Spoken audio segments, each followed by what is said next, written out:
A new season is upon us in the world of NASCAR esports competition, as the best of the best, now in second split tonight, will reach absolute glory leading up to the virtual and real-world Great American Race. Who has what it takes to claim victory, and can anyone of the setup shop world sweep the night as GridVision presents Ryco Performance Friday night? Second split. Says top split NIS Open. Race Spot and iRacing is obviously covering that one. Good evening. My name's Terry Radford. Nick Stein is going to join me in the broadcast booth all season long, minus a couple we might miss. And Austin Darbyshire is back behind the scenes. Nick, it's a pleasure to work with you. Welcome to the virtual Daytona International Speedway. It's time to go Great American Racing. Oh yeah, this place is always a blast to race at and commentate at. I love this place, and I cannot wait to get tonight started. 200 laps. It's going to be a long one. Well, it is going to be a long one indeed. You take a look at the GridVision weather report at Daytona. It is partly cloudy. Sim time puts it at 2:36 Eastern Standard Time, 84-degree ambient temp, 97 track temp. So for these next-gen cars, the setup has to be dialed in perfectly, Nick, if they're going to have what it takes to win in one of the crown jewel events. Oh yeah, these cars so sensitive to the track temp, so sensitive to the air temp, so sensitive to literally any other thing you can think of that could affect a race car. If you can think of it, it probably affects the next gen in one way or another. So you are absolutely right in saying that these guys need to be dialed in tonight, because this one's going to be a tough one. 200 laps, as I said, and man, it's going to be a fun night. I have no doubt in my mind about that. Well, you take a look at the track map here around the 2.5-mile D-shaped oval that most of you watched in last night's Road to Pro coverage, whether you were watching Top Split on iRacing or Marconi Entertainment, or you were watching the second split coverage on FTN. You saw Daniel Nanny, the Ryco driver, and fitting enough, Nick, tonight is sponsored by Ryco. If you want the truck setup that won Split 2 of Road to Pro last night, head on over to RycoPerformance.com to get that one. And potentially could be, Nick, you had some teammates, some old drivers in here, and you've got a bunch of Ryco guys. They're getting ready to take on this track and tackle the high demands of the pack plate racing style that we will see all throughout the night and for most of the season. Oh yeah, this second split is filled with setup shop drivers. I see drivers from Ryco, Team Conti, TWRS, EPI, you name a setup shop that does oval setups, there's probably a driver in one of the top 4 or 5 splits. So yeah, there is a lot of teammates in here. There's a lot of people that are going to get together and work together all night. And yeah, it's going to be a fun one. That's actually one of my keys to the race is you got to find your teammates early, man. This is one of those tracks that you just need to find your teammates, need to find your friends, need to find your allies as early as possible. And of course, you got to be ready to call an audible and just be ready for anything. And then, of course, the last one, hurry up and wait. It's a long race, long laps here at Daytona International Speedway. So, yeah, just get ready to hurry up and wait, because it's going to be pretty much a stalemate until about lap 195. Well, that's the military motto as well, is hurry up and wait. They tell you 9 o'clock hit time. I promise you're not leaving until about 1 o'clock in the afternoon. So patience would be my key if we go a little later into this race, because you never know in this event, man. You could potentially see a lap 1 caution or caution-free until we see the white flag displayed over the virtual Daytona International Speedway. We're happy that all of you are joining us and spending your Friday night. We will do this all season long, and you can even take a look at the amazing stuff that we have all week long. Here on GridVision, you take a look at the schedule as it goes across your screen. There are plenty of nights that you can catch action here: Monday, Tuesday, Wednesday, Thursday, Friday. And if you are looking to put yourself on one of the best channels on iRacing today, their Saturday and Sunday packages are available, starting at 75 a race or at 85 a race from 8 Eastern to 11 Eastern. And we're also hiring producers as well. You can follow them on social media in the bottom right-hand side at Watch GridVision, or Facebook, just GridVision. Also on Twitter or X, whatever you want to call it. You can be a part of this team as well. Who knows? You might be calling the Ryco Performance top split races at the end of it. But we'll take a look at potentially some of the drivers on the track here, as it's very quiet around the virtual side of this. And The only person we see right now is Barney. Yeah, very quiet as it just switched over to the race. So these drivers, of course, preparing that mental game, preparing that mentality that you're going to have tonight is just there's nothing like the Daytona 500. That's what I'm trying to get at here is you can prepare as much as you can and still not be feeling as ready as you can be for this race. It's going to be a tough one. And man, like I keep saying it, but I mean, it is just so tough here.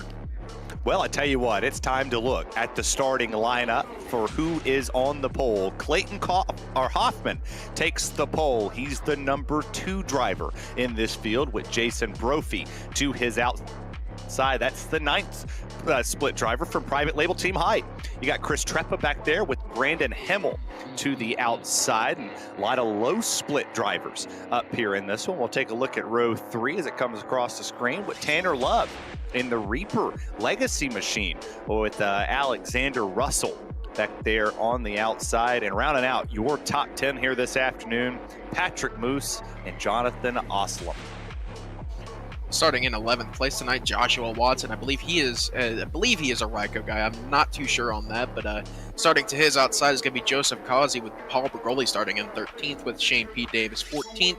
Corey Insing going to be starting in 15th tonight with Tommy Gossett in 16th. AJ Green in 17th, Jonathan Cutlip in 18th, Nathaniel, I'm not even going to attempt to say that last name, starting in 19th position tonight with Jacob Oster rounding out the top 20.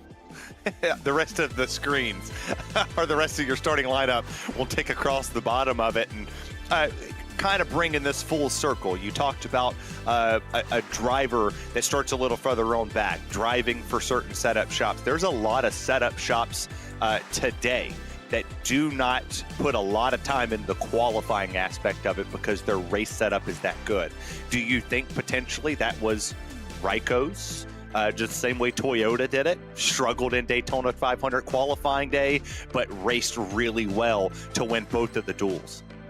Well, there's also the fact that a lot of these guys don't really want to qualify that well. They want to sit in the back and kind of just ride out the race, which, I mean, that's not a bad strategy in its own right, but you know, if it were me in this race, I would much rather be up front, controlling the race, controlling the draft, and even if I have to, sitting second or third in line, being able to push, because that's what's going to keep these lines going. It's going to be the pushing aspect. You know, the first 2 or 3 cars being as lined up as possible, bump drafting each other, trying to keep these lines moving. And, you know, once we get towards the end of this race, it's going to become a game of momentum, but I don't expect to see too much pushing for the first, I would say, 160, 170 laps. But, you know, I always say in these races that you need to be calm and kind of keep it cool and collected, but I say that, and then 9 times out of 10, it ends up being an absolute crazy mess of cars, 3, 4 wide, anywhere you look. So it's going to be an interesting one, I will say that.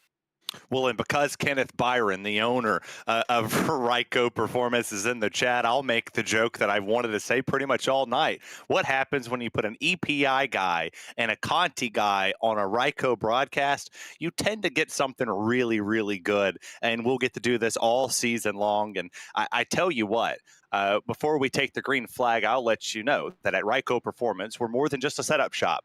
We're a performance provider, preparing you weekly with data and setups to get you ahead of the curve on the competition, whether you're a seasoned sim racer or a weekend warrior. Our cutting-edge data packs and one-on-one coaching sessions are tailor-made to push the limits for yourself and your virtual race car. It also gives you the winning edge that you crave. And why should you choose Ryco?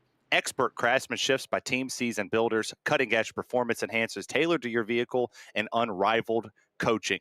We'll see what can have unrivaled coaching as the pace car is down and in. We'll kick off the 2024 campaign right now. Green flags in the air. Kenny Kaufman and Brophy out to the outside. Green flag waves. Lap 1 is underway.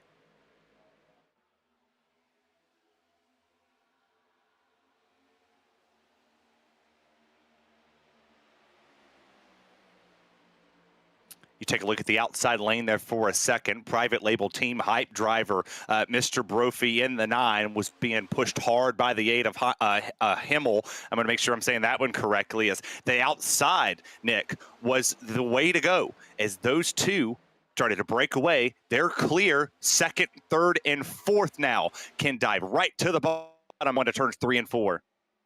Yeah, that's what we're going to see all night. That outside line is a lot more powerful when it comes to the next gen car. Or I guess we could start calling it the current gen since it's a few years into its life cycle, whether it be in iRacing or real life. But as I was saying, that outside line is going to be where we're going to see the momentum come from. That's where we're going to see all the moves come from. That inside line is good in its own right, but the runs you can get off of that outside line, like you see how high these guys are running. Look at the run that they're going to get coming off of turn number 2 here. It's just going to be an absolutely insane run here. They're going to gain so much time. And I mean, of course, right as I say something, that inside line starts coming back with its own little bit of momentum. I tell you what, as we're a lap and a half into the season 1 race for 2024, we'll take a quick side-by-side real quick. You will not miss a second of the action as Hoffman and Brophy are battling for the lead.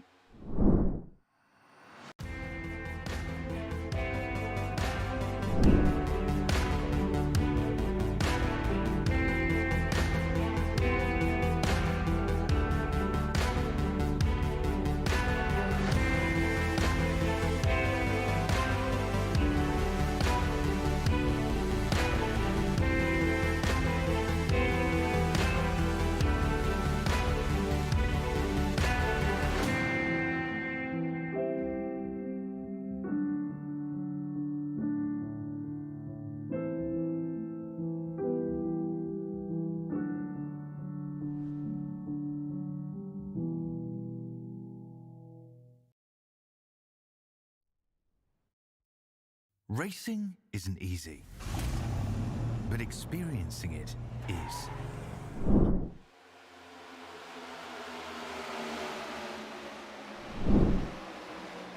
Well, welcome back.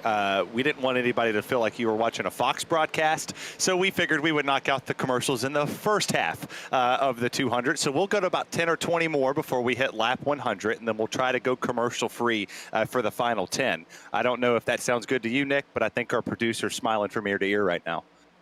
Yeah, what is this, NBC? We'll attempt to have some humor over the next couple weeks as we have 36 or so of these with a couple special events sprinkled in for the second split side of it. You haven't missed a beat. We haven't missed a thing. There has been no 3-wide action that has been had. It has been side by side. Your pole sitter and outside pole sitter, well, they're running exactly where we, called them off the grid. Their first Prepa kind of get up there to that second spot, but inside lane, outside lane, Nick, there hasn't been much of a breakaway here, so you would say. Yeah, I mean, this is kind of what what the guy that got me into broadcasting would always say for these races. It's 200-mile-an-hour pace laps, or in this case, about 193-mile-an-hour pace laps is what these guys are running right now. And I kind of figured we would see this tonight. Not really any aggressive moves this early in the race because. There's no point. There's no point in making aggressive moves this early because you gotta. What's that gonna gain you making a 3-wide move on lap 5? One position that you're gonna sit in for the next 180 laps. So, yeah, this is a lot of what I expected to see tonight. Just a lot of side by side. Not really pushing, not getting too aggressive. The runs they're there, but no one's really taking them, kind of thing. So, yeah, this is gonna be the better part of the next 2 or 3 hours. I would assume. Well, and the way I've always looked at it, and I race the B car, or some would say that's my favorite super speedway car to run. The next gen's just never really appeased my driving style. It takes too much talent to drive these things, so I like to call this side of the action instead of being on the track for the 500, because I don't want to be junk turn 1 lap 1. I'm pretty sure I attempted to qualify in the podium 500 last year, and it got me nowhere. So here we sit. We're ready to call this one. The bottom lane got the momentum on this one as Tanner Love has got his way up there. Philip Moose in the 14. I want to throw it out there for the fans that don't know iRacing as much. If you see the numbers that are correlated to the left-hand side of the driver's name, that is their iRating sim stamp number. That is the one that they joined the session when they got in here. The iRating, I believe you said, was 5,400 for this one. So top split must be, what, 6K, 7K? It's a very stacked first 2 fields in this special event for this season. And look at all these setups that are here, Nick. They're everywhere from Nitro to Legacy to Makoni to Ryco to EPI. They're all right here in the top 5. Oh yeah, like I said, it was what I was getting at earlier. You will see if you can name a setup shop, it's probably going to be within the first 4 or 5 splits, as I said earlier. So that's there's a lot of shops, and you know, later in the race, I don't think it's going to be this calm as I've been saying for the the better part of the last 8 laps. But right now, I think everyone's just trying to survive basically, and people are being a lot nicer than what is normally expected of a higher split race. So I think, like I said, once we get to about that lap 180 mark, things are going to get kind of crazy here. Well, and if you were watching the top split broadcast on iRacing or Race Spot, Joseph and Nicholas Fruman, James Holzer, Garrett Maines, Daniel Nanny, the driver from Ryco, is currently your top 5 with Tyler, Gary, Schmidt, Payne, Newman, and Ray. Your top 10 as they are under the caution flag. They have had 1 caution thus far on lap 7. They're coming to complete under caution now to lap 9. We have not seen a caution flag here, so second split is a little bit more calmer than the ones up there racing hard. You see some of the drivers at the bottom half of this field, Kenneth. You got Byron. You've got Tommy Gossett back there. Cutlip, Oster. Some of the lower end drivers that join this field are just looking for iRating and potentially a chance to win this one. So put yourself in the driver's seat, Nick. I know you drive for Team Conti. What did they preach to you before you get into one of these type of races? Is it patience or is it work with your teammates until the very end? Yeah, well, I mean, I'm a part of a customer team that runs Team Conti, but yeah, it's the same thing. They preach first and foremost, work with your teammates. That's one of the main things they preach over at Team Conti. But in these longer races, they always like to say, especially my team owner, he preaches patience. Patience is the number 1 key to these longer races. Patience is what's going to get you to the end and get you that chance to win. Because if you're not there on lap 2, or if you're being an idiot on lap 1, you're not going to be there on lap 200. It's one of those games of patience and work with the teammates. So I think that's what we're seeing here. People are starting to find their friends, start to find who they work with well, and who they can really mesh with when it comes to crunch time, basically, and how they are going to be able to have a chance at this. So I think that's what we're seeing right now is just people trying to sort themselves out. Well, you see now that the bottom lane has kind of lost its luster. It's lost exactly what we were assuming it would be coming into this show, is that the outside lane would prevail with the momentum base that the next-gen car, or the current car, the Gen 7 of sorts, has worked. So now that the bottom lane has kind of fizzled out, do you expect to see a old 2005, 2007 type Daytona 500 where everybody goes to the wall, runs it out until we get to crunch time, where that lap 150 mark, where that last 50 you got to go? Because in this car there's no 20 laps driving through this field. You have to go, and you have to go early. Yeah, I think that's what we're going to see here is you see this inside line starting to die out. They're starting to gain a little bit of momentum back, but it's kind of what am I looking for? The word I'm looking for. It's kind of a game of futility right now. They're trying to gain that momentum back. They're trying to get back up even, but that outside line just has way too many numbers. They have more than half of the field right now on that outside line, and it's just eventually that entire inside line is going to fall back anyway. So I think, yeah, it will go up to the wall at one point. I don't know if it'll be within this first stint or the next stint, but eventually, yes, we will see everyone up next to that wall because that is where the OP line is here at Daytona. I didn't even realize as we were going through the field that Paul Bergoli was in this one.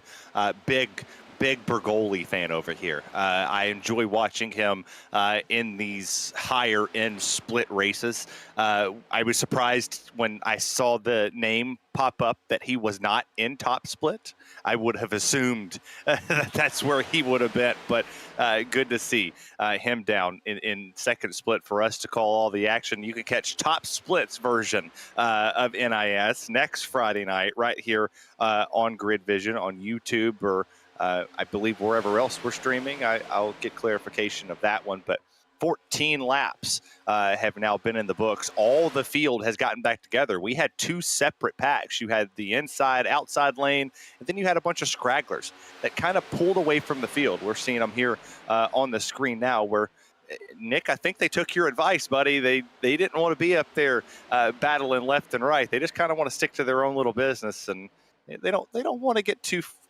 frisky early. Yeah, that's a really good spot to see, as we're already starting to see a little bit of 3-wide action here. But, sitting right there, right on the tail of the draft, that's a really, really good strategy to have, because that gives you the most amount of reaction time that you can have. I mean, if we can get like an onboard view here, I mean, you can just see, like, you see the entire pack in front of you. You have the ultimate reaction time if there happens to be a wreck in front of you. And, if I were in one of these longer races, I know I said earlier that I'd like to be up front controlling the races, but when it comes to these full-length races, I'd rather be right back here just kind of chilling, saving fuel, saving the car for the final 10-lap push that we all know and love from the next-gen car. So this is the perfect spot to be. Matt Brinson is in a very, very good spot right now. Well, we are two different people. You're the conservative guy.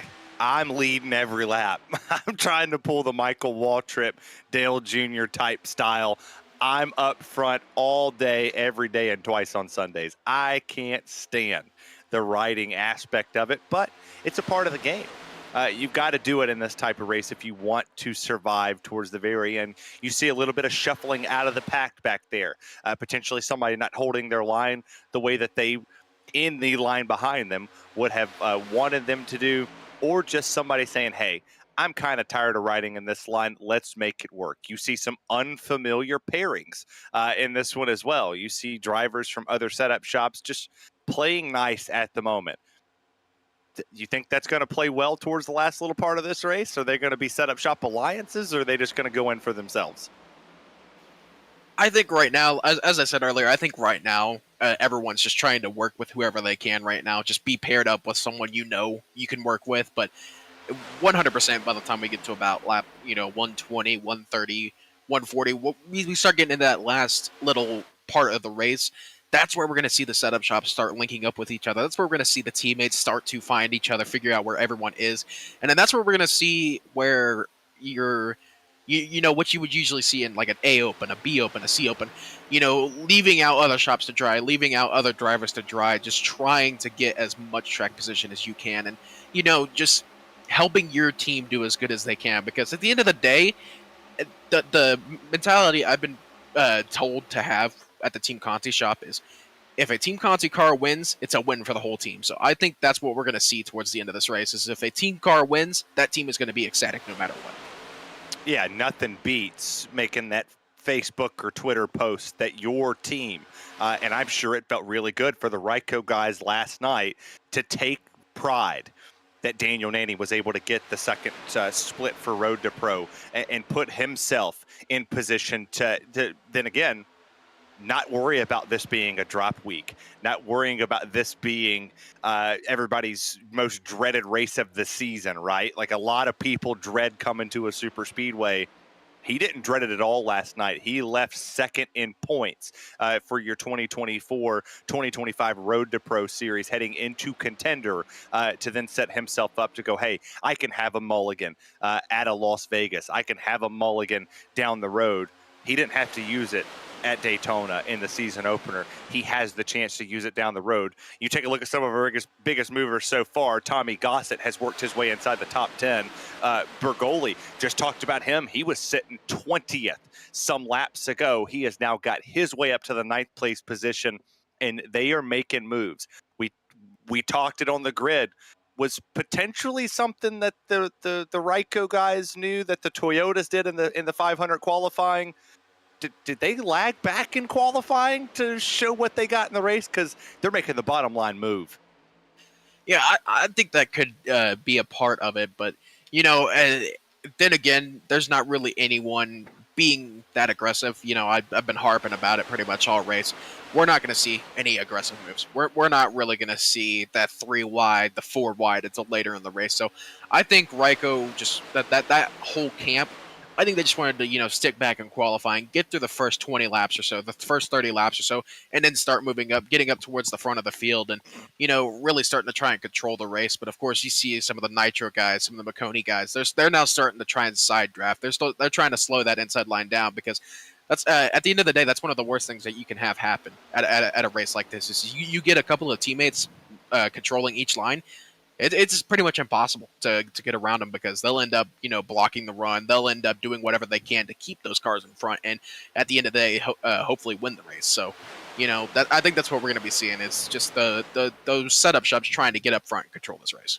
I like how you said there would be nobody going aggressive, and the 36 absolutely almost demolished this field as he pushed all the way down the track to then almost rip the front clip off of another driver, and he was just trying to get in line. That's all he was trying to do, was put himself in line on the bottom where he thought the line was going to move. It has not moved. It is currently, if my memory is correct, on the second place driver currently. I believe that is 1, 2, 3. Or no, 1 and 3 for Ryco, and the second place driver, if my memory is correct. I'm not sure if it is. I'm not sure that's a Ryco guy. I believe Bergoli may be. I know he is. Going.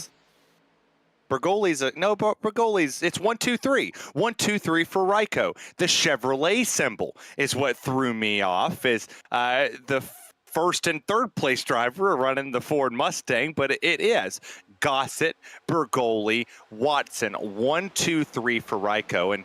And before we take a commercial break, I'll spit it out there. They're 1, 2, 3 for a reason.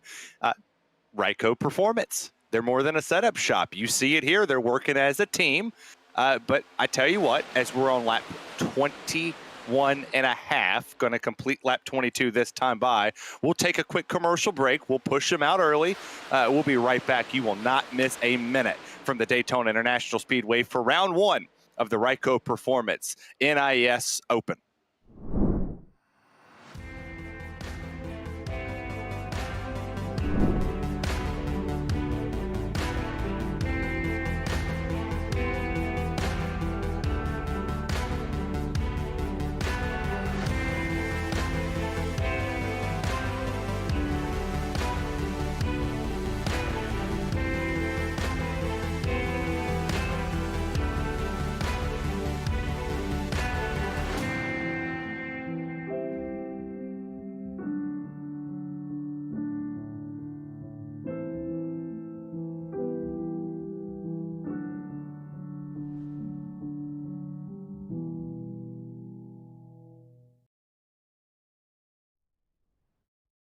Racing isn't easy, but experiencing it is.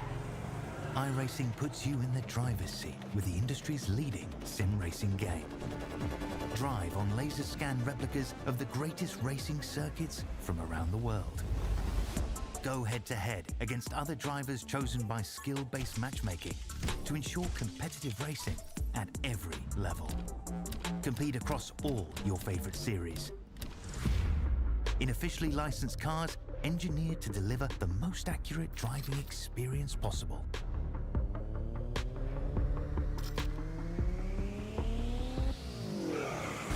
Join a race or host your own with players from across the globe. Race against the computer or in a league with friends. Feel the thrill behind the wheel. Visit iRacing.com.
And welcome back to the granddaddy of them all, the iRacing's version of the Daytona 500. This is second split. Split 1 is being covered by RaceSpot and iRacing at the moment. Currently, your top 3 positions are held by the title sponsor for us over here at GridVision, Ryco Performance. And funny nugget, Nick, and I told you I would throw you for a loop when we were in the commercial break. I got you here.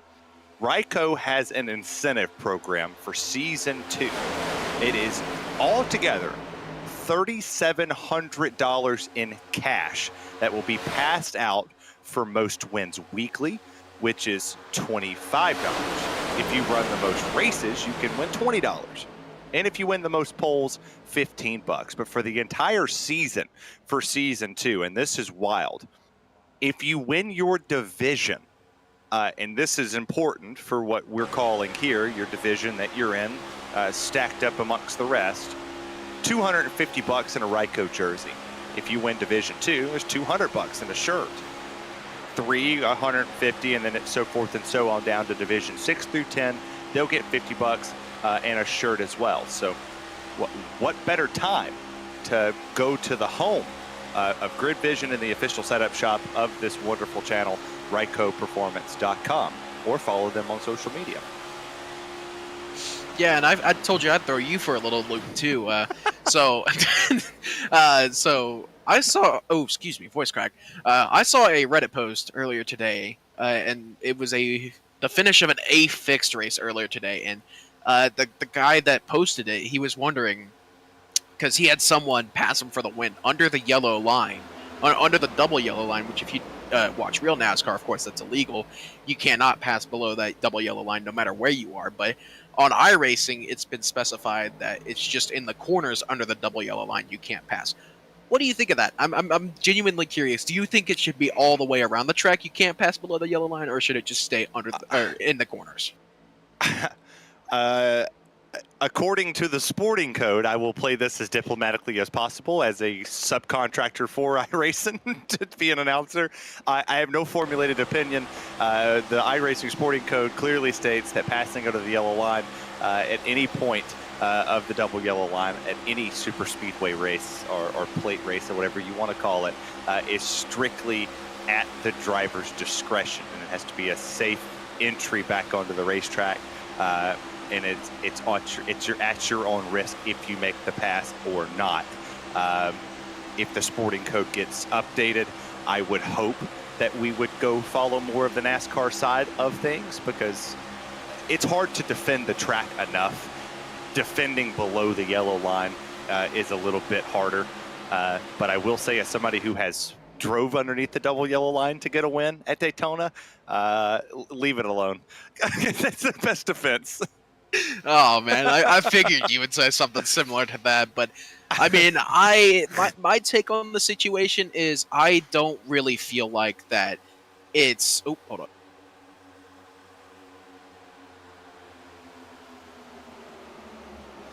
Well, if Nick died on us, this was a good time. Lap 32 is on the board. We'll look to complete it here momentarily as they come down here, down to the back straightaway. And for a lot of the people in the qualifying side of things, you hit the money lap. If you come off of pit lane, you want to gun it at the Kroger sign.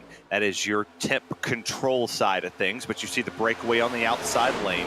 McConey heading that one up on the backside. So a lot of team drivers decked out through this field. I see a Legacy hood. I see a McConey hood. You see Ryco hoods. Most of them are up front. You have some EPI guys sprinkled in here. I'm pretty sure there's a couple Conti guys sprinkled in this one as well. It is very diversified in this field with, well, as some of the market would say, a very oversaturated market when it comes to the setup side of things. So we'll see which one comes out on top, and I'm just happy to bring all the action here live on GridVision. Apologies about that. I decided to open up about, I would say, probably close to 300 tabs on my browser on accident because I had a picture open up on Discord while I was talking. So, you know, it decided to open up a very, very, very high amount of tabs, and they're still opening as I speak. So, yeah. My computer is going to be fried for a while. all the viruses could potentially hit you, but you know what doesn't bring you viruses? If you head to rycoperformance.com. You can like and subscribe on all of their social media platforms. You can also never get a virus if you head to youtube.com/GridVision. Always a safe browser to hit, just like it's always safe to crack open an ice cold Coca-Cola Zero Sugar. And it is the official fan refreshment of eNASCAR, and one of my personal favorites. So if you want to be like me, drink Coca-Cola Zero Sugar. I especially love their cherry version. It has all the great taste, zero sugar, none of the calories. And you have to ask yourself, is this the best Coke ever?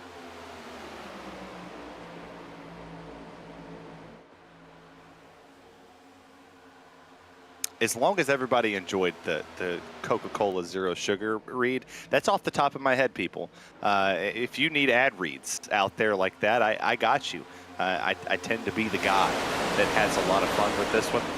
You're starting to see a couple drivers wanting to take it 3 wide up the middle here. We did not expect to see 3 wide action in this portion of the race. Lap 35, pit stops are on the horizon. I would imagine we will start seeing pit stops anywhere between lap 42 and 45. So it will be fun to see what driver tests the waters when it comes to coming down pit lane first, and what team decides to dip off. And, well, Nick, how many of them dip off at the same time? Because it's always chaotic on pit road here. It would be even crazier if this entire field decided to go at once. Oh, that would be that would be a genuine war if literally everybody came off at the same time and came down pit road. That would be 40 cars, 30-something cars coming down pit road all at the same time. Can you imagine how genuinely insane that would be? Just if all of them came down at the same time. It'd be hilarious, too. I do like the fact that in our group chat, you like how the transitions can flow from, your crazy computer mistake to, pushing people to a certain website that, we're asked to push as announcers. Years of training, need I mind you. I'm here all day for tips and tricks, and anybody watching this one, if you need to learn how to push an ad, I got you all day, every day, and maybe not on Sunday. That's normally my day to rest, but it gives the good opportunity. You take a look down there on the bottom, leading the train would be our 36th driver in this split, and currently looking to gain quite a bit in this field if he's able to finish where he sits right at the moment. For people watching that do not know the iRacing side of it, well, he's almost the last driver in this split before he went to 3rd split. So he was at the cutoff. And if that's the 36th guy, Nick, I'll tell you right now, 3rd split probably just as stroud as this one. Oh, yeah, for sure. And honestly, if he were to win this race as the 36 car in a 5400 SOF, you're looking at over 130 iRating. That is a insane amount of iRating to gain if you're, Kyle Turchek and the 36 machine and you end up winning this, which, I mean, totally not out of the realm of possibility. It's Daytona. Anything can happen, so we'll have to see how this plays out. But sitting here near lap 40, these guys should be getting close to pit stops. I'm surprised none of them have pulled down just yet, because from what I remember, pit stops are sitting at around lap 33, 35, somewhere around there. But they're pulling up on lap 40, so that just shows I have no idea what I'm talking about.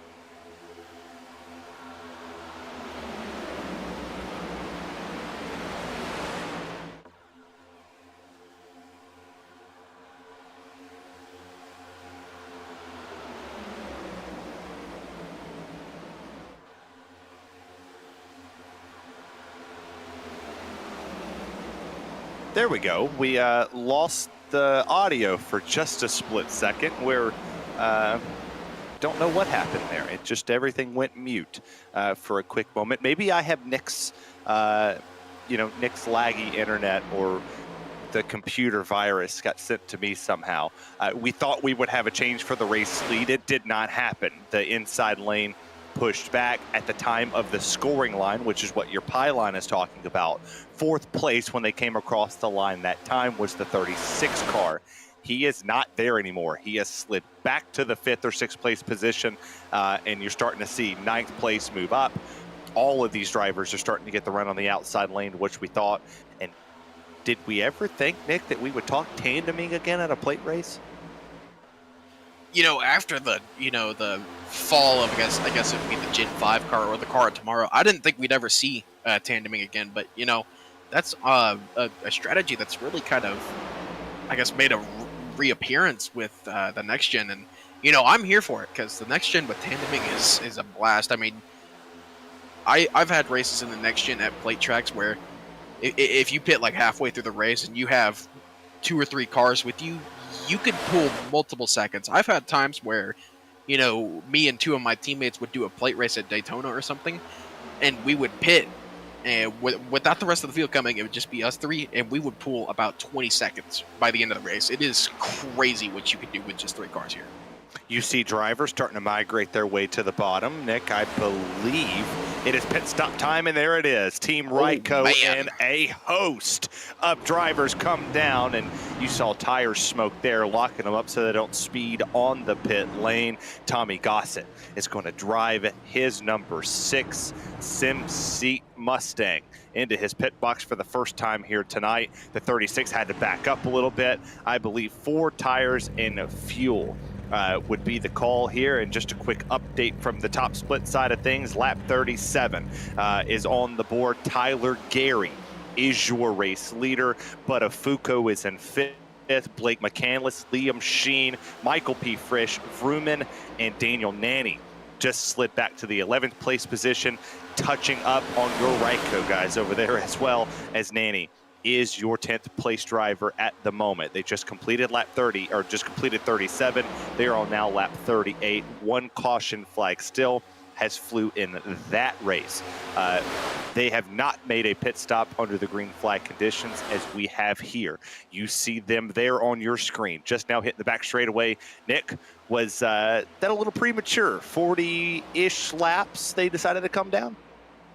No, I think that could be a pretty good strategy because based off some quick math, if they come down every 40 laps, that's going to split this into I believe a 4-stop race. Yeah, it should be about a 4-stop race. So I think that's what the Ryco guys are trying to do. Maybe some of these other guys trying to somehow manage to cut out that last 20-lap run as we got more takers here. And looks like this may be some of the other setup shops possibly coming down here. Ooh, that's a speeding penalty. If that's not a speeding penalty for Brophy, I don't know what is. All 4 wheels locked up coming onto the pit lane to hit the commitment line. We'll see. He's driving through a ton of pit boxes. If he was in PRL, which is live on RaceSpot every Sunday, Monday, Tuesday, Wednesday, and Thursday, you are in big trouble. So that's a no-no from there. Talk about Ryco drivers. Road to Pro Split 2 winner last night, up to P3. He had help from Joseph. So ton of action going on in top split. And Ryco's looking to do something that not many setup shops can do. Win Road to Pro, stay undefeated speed weeks wise when it comes to their house drivers in splits, but also go from Road to Pro to top split and second split and get it done. That has not, to my knowledge, been done in the iRacing side of things, that they were able to win an eNASCAR qualifying iRacing event and winning top split and second split all at the same time. So we'll see if Ryco's able to get that done here tonight. They have some stout horses in the field, Nick, and to say the least, it's getting kind of crazy in both splits. I'll tell you what, here, I'll throw you a little another little nugget here. I do believe Ryco, I may have to be corrected here by Ken if he's still on the chat, but I do believe Ryco had a few teams take on the Daytona 24, as actually we had a car on the grass there, I believe. It looked to be the 5.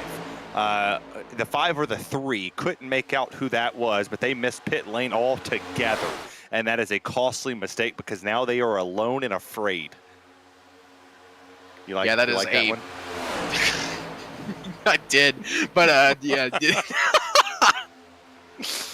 I'll be here all season, 36 races. Oh, if it's going to be like this all race or all season, it is going to be a long season. We've got plenty of time. We got time to kill, I promise. Like I was saying, though, I do believe, like I said, I may have to be corrected by Ken if he's still in the chat, but I believe Ryco had multiple teams in the Daytona 24-hour special event, and I believe a couple of them may have won some pretty high splits as well overall in the GTP class. So, you could throw that little nugget out there as well, that they've swept a pretty good portion of Daytona. That is an interesting one. You actually threw me off. And a crazy other nugget is a driver missed pit lane in split 2. The same car number missed that. The 4 car missed it in split 2 or split 1. So same issues happening across the board from all of our splits in the iRacing Daytona 500. And you almost had me say Daytona 24 since you put that on my brain, because I ran it for the first time this year. I ran the open side. I just kind of threw a setup together and made it work, and that's how that normally goes. But we did not win. The GT3 we finished in 11th. So big kudos for me being slow and doing great things. We finished 11th out of 50, so I'll take that as a badge of honor. But this Ryco has a good chance. We saw them come to the front very early. In this one, we did not think that a pack of drivers could then make the move in the march they did up to the front. They did very quickly. You see now the 24 starting to lead this field just a little bit. We'll take a look at the replay here, Nick. I believe this is the one that missed the pit lane. There's the 5. Oh, man. Accident here on pit road. Where have I seen that one before? I can name a few times. Wonder how much damage that brought there to him. I know it put him low on the depth chart. He's outside the top 20, potentially in the 30-ish position, a little bit further back than what normal. We've had no incidents. We have almost went 50 green flag consecutive laps. I don't think one of these have went caution-free. Somebody can correct me if I'm wrong as well, as Edward Shearer Jr. He's got the race lead. I think you know a little bit about him, Nick. Yeah, I do. It's actually one of my teammates over at Team Conti. Go on, Ed. Get it, yeah.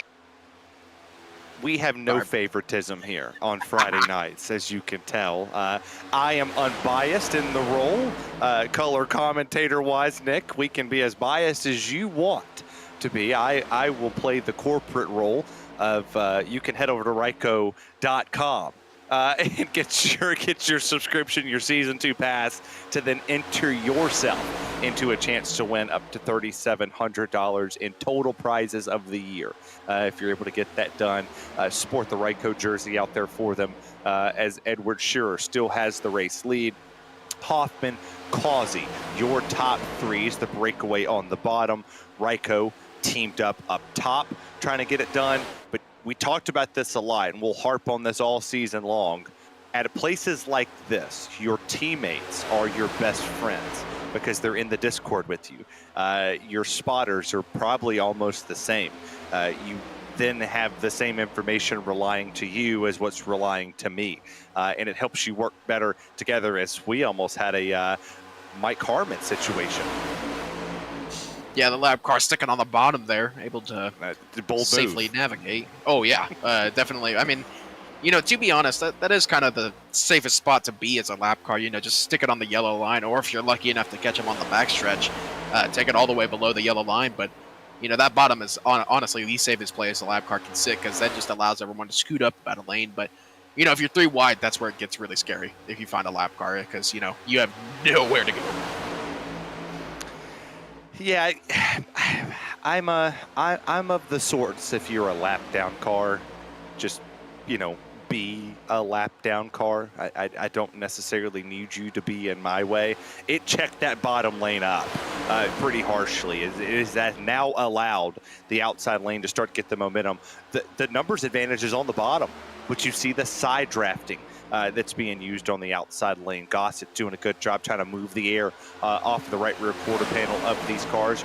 We're 52 laps still in the green flag condition. We're a couple laps ahead of our top split guys as Roman still has the lead. You got Nanny, Cameron Bolin, Joseph, Ray, Gary, Vila, Crawford, Novak, and Daniel Smallwood. Your top 10 on that side of things. You see our top 10 here.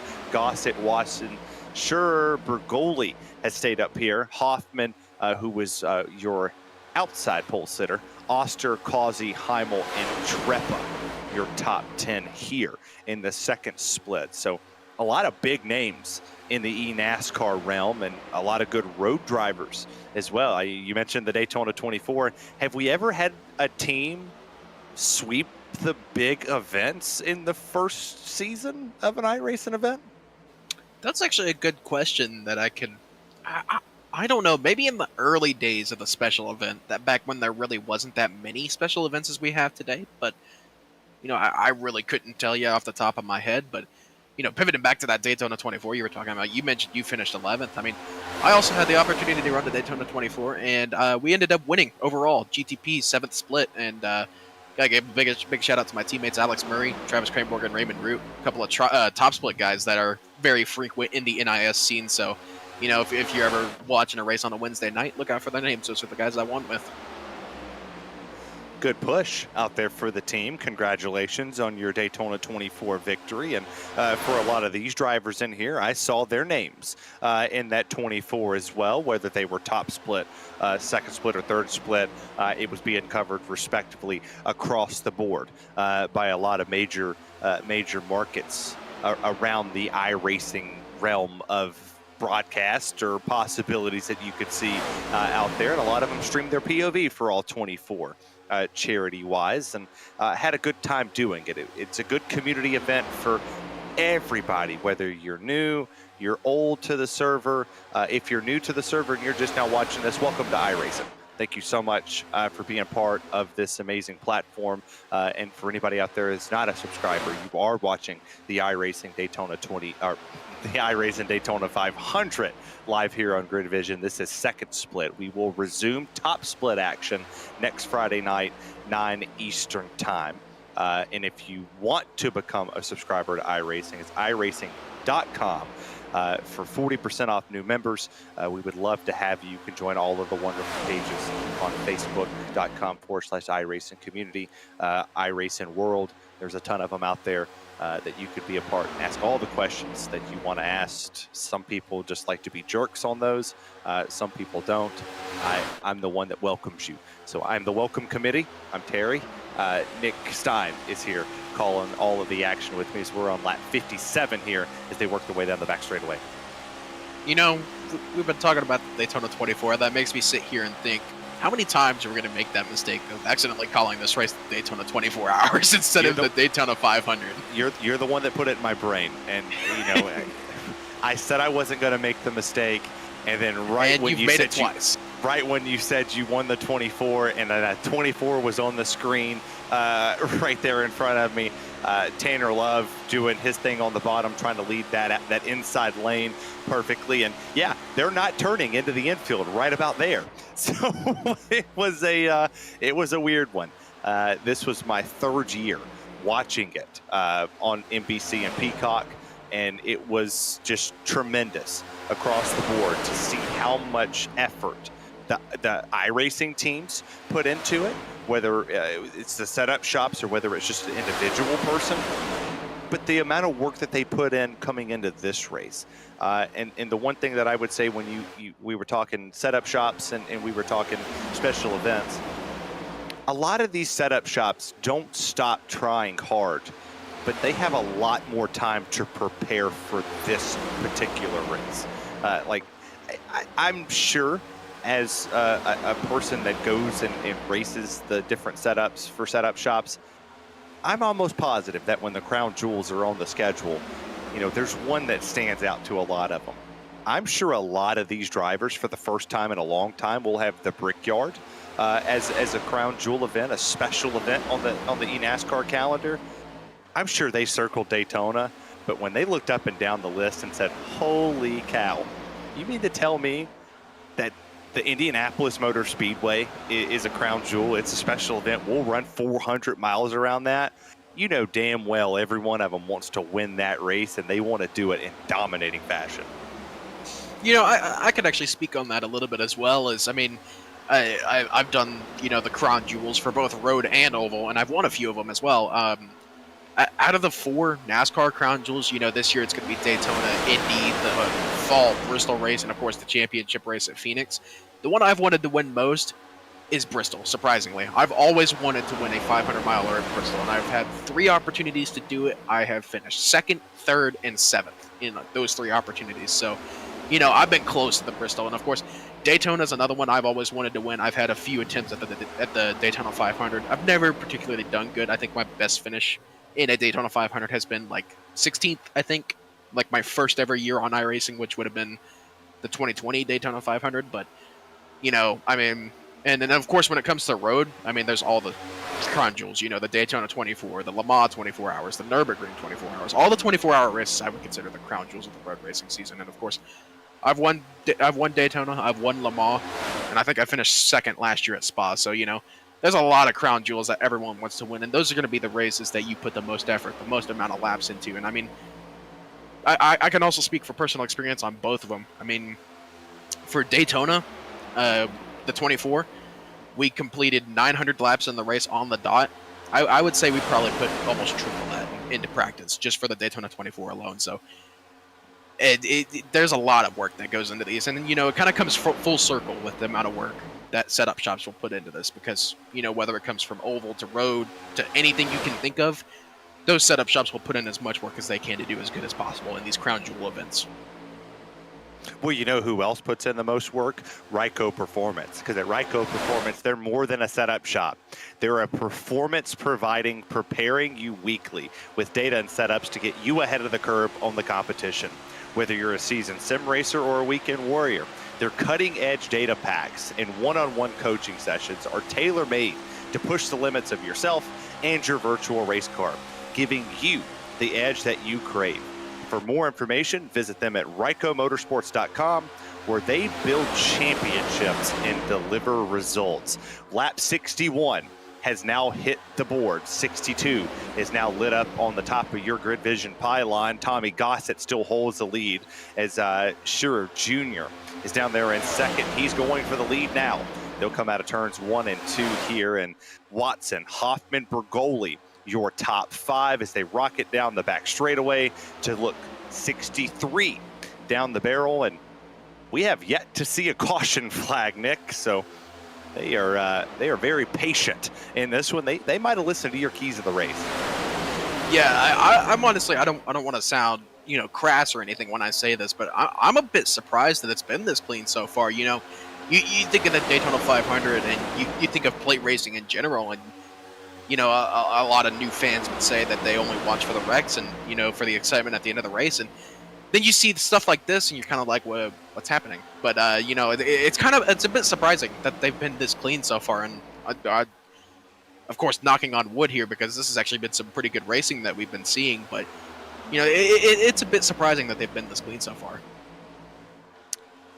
Not surprised to myself, is your top 3 has been virtually your top 3 on that outside lane for quite some time, as we have not necessarily seen a ton of change from any of these, as they're all riding in the team-oriented way that they want to be. And I'm sure Kenneth Byron is he's probably in the ear quite a bit, you know, letting them know, hey, let's be smart here. You know, let's get to the end. Let's be the team oriented that you talked about with Team Conti a few laps ago, which was, if we win, if you win, we win as a team.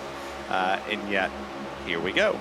They're still sitting here, riding as smoothly as they can on the outside lane, getting air when they need it, but not pinching that low lane, not trying to cause an incident. And for 65 consecutive laps, to still see all of these drivers running 2 by 2, We've seen a couple 3-wide moves. Still doing good. No cautions. We had one incident, but it didn't bring up the yellow because, well, guess what? It was below the double yellow line. Yeah, and that goes back to that point I made earlier. It's 193 mile an hour pace laps here around Daytona, and you know that's what you got to do to survive. You know, the draft is so incredibly important here, but then again, so is surviving this race. So I'm like I said, I don't want to sound crass in saying I'm surprised that it's so clean, but you know, it's not what you would expect of a Daytona race. You see what I'm trying to get at here? I mean, it's not like I'm wanting them or this race to be a wreck fest, but I'm a bit surprised that we haven't seen more incidents. You know what I'm getting at? I was surprised. I think I had more incidents on the way home because I called Taylor Burris at 8:30 and was like, "Hey, I've got something tonight, right? Like, there's a show to do. Like, I kind of forgot, and yeah." I think I drove faster on the way home and maybe had a few more missed calls than a lot of these drivers that they did tonight. But you take a look at the outside lane. I mean, you've got Gossett. You've got the 10 right behind him. I believe that's Watson. Yeah, Watson right behind him there in that 7. And then you got Pergoli in there. Well, they have not made a bad move in this race on that outside lane. They've come down. They've pinched. But they've kind of been the class of the field. I don't want to say that early and prematurely before we get to the halfway mark. There's still a lot more pit stops to be made. But I expected to see a big one. But they've separated packs. It's going to be kind of hard to get one now. Oh, yeah. I mean, of course, we're kind of in the middle of a pit, well, not in the middle of a pit cycle, but that's why they're so separated is because of the pit stops. And, you know, that's only going to be exacerbated once we start getting more and more pit stops here going. I believe we're about 10 laps from the next round of pit stops, give or take. So I think that we will start to see a little bit more of a separation between these packs. Of course, the second pack is about 6 or 7 cars deep right now, and then pretty much everyone else is still in the main pack. But you know, once we keep going with these pit stops, I do think that we will start to see these packs separate out a little bit. And if we don't get a caution, then it's going to be pretty separated for the rest of this race. The drivers that are in that second pack. Oh, wow. How in the hell did he save that? Wow. Well, you almost jinxed it. And you would have had to make a big apology to all of the Reaper guys, the legacy eSports drivers out there. For Tanner Love in particular, you might have been making an apology on X a little later. Hey, I jinxed you guys, and I'm the reason you crashed. That was very, very scary there. Taking a look at the replay here. Going down the backstretch. This is all Nick's fault. Oh, bad bump there in the middle. And how did he save that? I genuinely do not understand how he saved that. Maybe get an onboard look here, but... We'll do the chopper view instead. We'll pull the Arnold Schwarzenegger out. Oh, that 58 car. Wow. Move. Bad bump from that 26 onto the 58 there. And wow, what a save. And what's funny is you were talking the 24 with me for a second. Well, he just hit the bus stop. So the back straightaway, the bus stop for him was cutting through the grass. You take a look at it one more time on the onboard side here. He gets bumped in the quarter panel. Bam, bam, bam. Back up to NASCAR 3 and 4 he goes, and he had to skid it to get back into the corner. Remarkable driving. I don't think we can overstate this enough when it comes to the setup shop side of things. They don't let just anybody race their logo. Yes, obviously you can buy their setups, but for a lot of their house drivers, it takes a lot to get to the house driver side of things, of people that they trust with, hey, this is what our setup is going to look like in 2 weeks once we head into Las Vegas. Hey, this is what our Atlanta setup's going to be. Can you help us tune this just a little bit better? Like, it is a community. It's a family once you get into a setup shop that you like. And I know I'm supposed to pitch everybody go to Ryco. Find the setup shop that makes you feel at home, right? Make it personable to you. Ryco might be your place. And if it is, go to RycoMotorsports.com. You know, they have a great group of guys over there. EPI has a great group of guys. Team Conti has a great group of guys. Like, there's new sim builders that are coming out every single year and trying something new with drivers that learn things from other places and created their own. They took bad things and try to make it better that they had at their last setup shop. Like, it's the community part of it. And I will say, from a broadcaster standpoint, I am greatly appreciative of Kenneth Byron. I'm greatly appreciative of Michael Conti, William Hale, Tyler Payne, all of the setup shop owners that are just absolutely phenomenal when it comes to helping the community. It's that type of leadership that those individuals have to not only lead their setup shops, but also help be leaders in the community as a whole. Oh man, that 58 was getting wobbly there. But going back to your point, man, yeah, I 100% agree with that statement. I mean, you hear all this, talking of each setup shop hates each other. No, that's simply not true. I mean, I've bounced around a few different setup shops, and I mean, I can honestly say that I've built a ton of friendships from a ton of different setup shops. I have friends over at Ryco. I have friends over at EPI. I have friends with Team Conti. I have friends with Nitro. And I mean, iRacing in of itself is a friendly place to be. You'll run into people that you like. You'll run into some of your best friends. You'll forge genuine friendships over iRacing. And that's one of the great things about this sim. Some of my best friends, genuine best friends I have met on iRacing. And that's the great thing about this sim. That there's a lot of hate being shown over social media.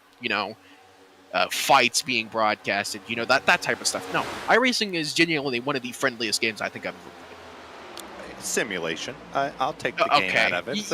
Okay. You know what I'm getting at. I'll push to the sim side of things, and if you want to be a part of the family, you can go to iRacing.com, 40% off new members. Become a part of our family today. You will have to start drinking Coca-Cola Zero Sugar as it is the official fan refreshment of eNASCAR. But find a home. Find somewhere that makes you feel welcomed and genuine as a whole. I tell you what, because I believe if I check my messages, we'll be ready to go. And as I projected, we're going to step aside. Lap 75. We're at the quarter mark here in the iRacing Daytona 500. Live here on GridVision. We'll be back after this commercial.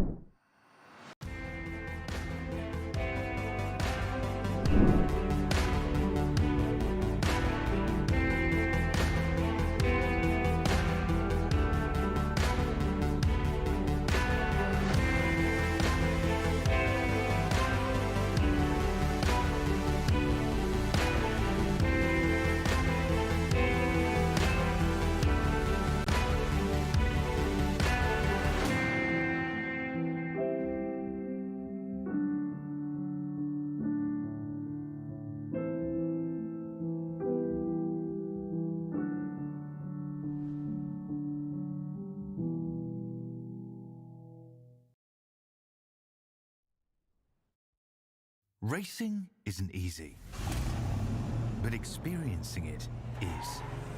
iRacing puts you in the driver's seat with the industry's leading sim racing game. Drive on laser scan replicas of the greatest racing circuits from around the world. Go head-to-head against other drivers chosen by skill-based matchmaking to ensure competitive racing at every level. Compete across all your favorite series. In officially licensed cars, engineered to deliver the most accurate driving experience possible.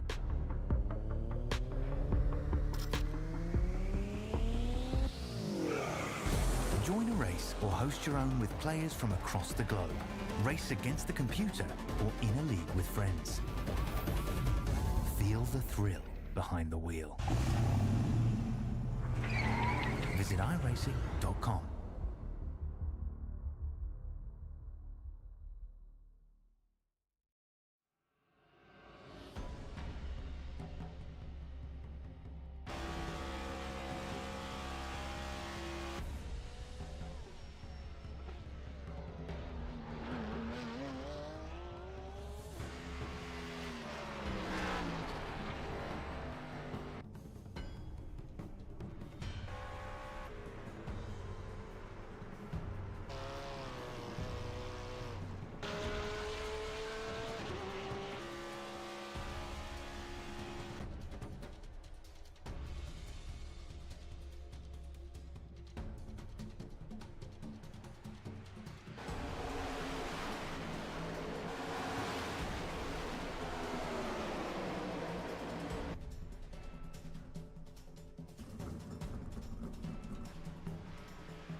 And welcome back to Split 2's coverage here on GridVision. I'll give you a quick update on Split 1 that's happening right now on RaceSpot and iRacing's platforms. Brad Newman is your current race leader with Vila Buttafuoco, Bucky, and Milam. Your top 5, Tyler Gary, Zach Novak, Morton, Garrett Maines, Joseph is your top 10. That is an absolute change from what we brought before. Blake McCandless had the lead with Ron DeLetto was right behind him. Daniel Smallwood was in the top 10. They have since pushed backwards. They have a couple drivers that are out of the race. 3, Seminaro, Cameron Bowling, and Payne are all out of the top split. They are on lap 75, coming to work lap 76. Over here on our side of things, we have been caution-free. 1 caution in top split, no cautions in the second split side of things. I'm Terry Radford. Nick Stein is my broadcast partner for this race and the remainder of the season, barring a couple we might miss. Real-life obligations for the two of us. Edward Shearer Jr. still holding the race lead in the number 10. Your buddy, Team Conti, trying to start the 2024 campaign for eNASCAR on top. Oh, yeah, man, this would be an amazing start to the season. Of course, I'm trying to keep all the bias I can out of it, but, you know, it's my teammate, and I want to see him do good. So I'm kind of split here, but getting off that, we should, I do believe if my math, incredibly crude math at that, is right, I do believe we should be in the pit window for our second round of pit stops here. So should start to see some people peeling off here within the next couple of laps, and we'll see if anything extracurricular happens like it kind of did last time. Well, you know, we're the second split, so we'll split some hairs here for a second. Part of the back half of the field, if you put yourself in their strategic moments, right? They had an issue on the early pit stops. You talk about the 17th driver. I'm not going to try to mess up with his name either. The driver in the 27, Moose, Oslam, Turksack, those drivers had issues on the initial wave at lap 42 to 45. When they come down pit lane, do you want to short pit here and try to see if you can make an advantage up as you sit in the single file line, or do you want to wait to the very last moment praying for a caution? I mean, there's cases that can be made as we have pit stops now. The Ryco team guys seem to be coming down pit road, but getting back to my point, there could be different strategies that could be at play here, but I just don't really see a need to short pit and or, you know, try different strategies. Oh, man, ton of locking up getting onto pit road there. That was a 36 car, and I believe that was a 17 as well, getting on the brakes pretty hard there. That would be the second time for the 36 that he's had some type of issues, either coming to pit lane or getting into his pit box. You see the Ryco guys coming off pit lane in tandem. They were pretty sound in what their strategy was going to be from the moment the green flag dropped. Stay together, work as a team, don't leave one another, you know, like the no child left behind rule years ago that made no sense to me. You could leave one kid behind or another. You know, one's always going to be smarter than the next, but you can't do that. As you see them, they even blended in at the exact same time. Your lead pack right here, still on the racetrack. We'll see if any of them make the dive down pit lane, and going from 198 to 205 miles an hour down to just a whopping 60 miles an hour. Never the funnest thing in the world. Yeah, and the Daytona Police Department has officially had their first 2 speeding tickets of the event tonight, as Brett Brinson and Luis Salamaso have been handed speeding penalties. Of course, they've already left the session due to that speeding penalty, but at least we can say that the speeding penalties have been handed out as we have more coming down pit road here. I'm proud of you. You attempted that name, and you did it before I did, which I'm glad that you're the one that did it.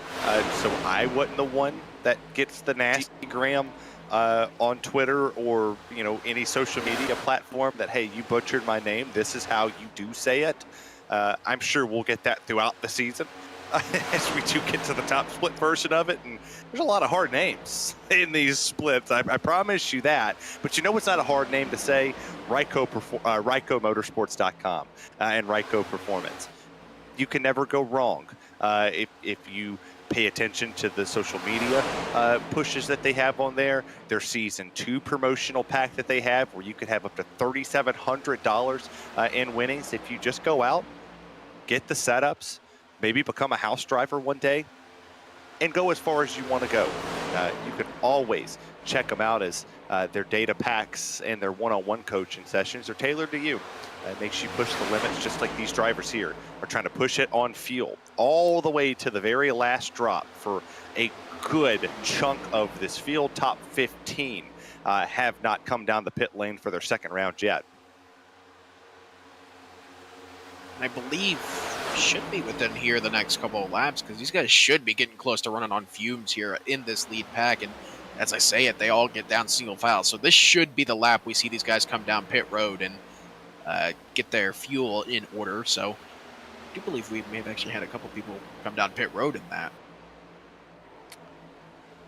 Change for the lead in the top split side of things as Tyler Garrett Maines took the top 2 positions. We will see some of the drivers, and for people watching, there is a reason I am talking top split 500 as well as second split, is because, well, we cover top split all season long here on GridVision, except for the Crown Jewel events. That is obligated to the iRacing side of things, which you will normally hear. Either you will always hear Evan Pasoko, you might hear Taylor Burris, one of the owners here for GridVision, or you'll hear myself or Joey Tebbin. Those will normally be the guys that cover those eNASCAR events for the special side of things. I might miss the Indy one for GridVision to do top split version of it. So we will keep consistency as it goes. You will potentially hear my voice or Evan's voice on those 2 that correlate the same. Fier holds this lead here with Russell and Delcourt is your top 3. Fries, Himmel, Basin, and then Landon Whalmer. I think that's how you say it. Landwer. Yeah, we'll go with that. Moose, Oslam, and Love, your top 10. Big gap between your 6th place driver to your 7th place driver. It's almost 6.5 seconds. All right, I did a little bit of researching here, and this lead I thought pack, you were going to say math. I was be surprised. I suck at math, so no. Anyway, I did a little bit of research, and this lead pack, their first pit stop was on lap 46, so they were able to hit 46 laps on fuel, and so they should be hitting their pit window now, actually, as they're coming down pit road. Right on time. And before I thought the FCC was going to get called, I wasn't sure what your other syllables were going to be after you talked about that. But yeah, we're in this together. We will ride together or die together. And if you get the FCC called on us, I'm right there with you. So we'll push the limits of the English language as we can. As you see the Nexus driver, Reaper, you see McConey, all of those drivers pitting as one. Your top 10 all came down as a pack. That got scary in a hurry, but look who's back up front in tandem. How I guess it's been destined to be. We get second split. Why not make it a 1-2-3 again for our wonderful sponsors over here at Ryco Performance? Yeah, and it looks like this lead pack is going to get separated even more, because this initial group that pit of about, I believe that is about 9 or 10 cars, they're going to completely pass what was our original lead pack. So yeah, it looks like this field is going to get split up even more, and you know, that's what's going to happen at Daytona, especially A, without the stage racing that we're used to seeing in real NASCAR, and B, without any caution so far in this race. 90 laps in, and we haven't had a single one of them. So, yeah, definitely going to be getting split up here in terms of the different coalitions and the different packs and the different setup shops. But that's going to be something to keep an eye on. If we don't see any cautions, I would not be surprised to see this finish as, you know, a 4 or 5 car pack at the finish if it does stay green. Well, while we have single file racing, and now we'll we'll go 2 by 2 for a second, as the bottom two down there just couldn't necessarily stay together.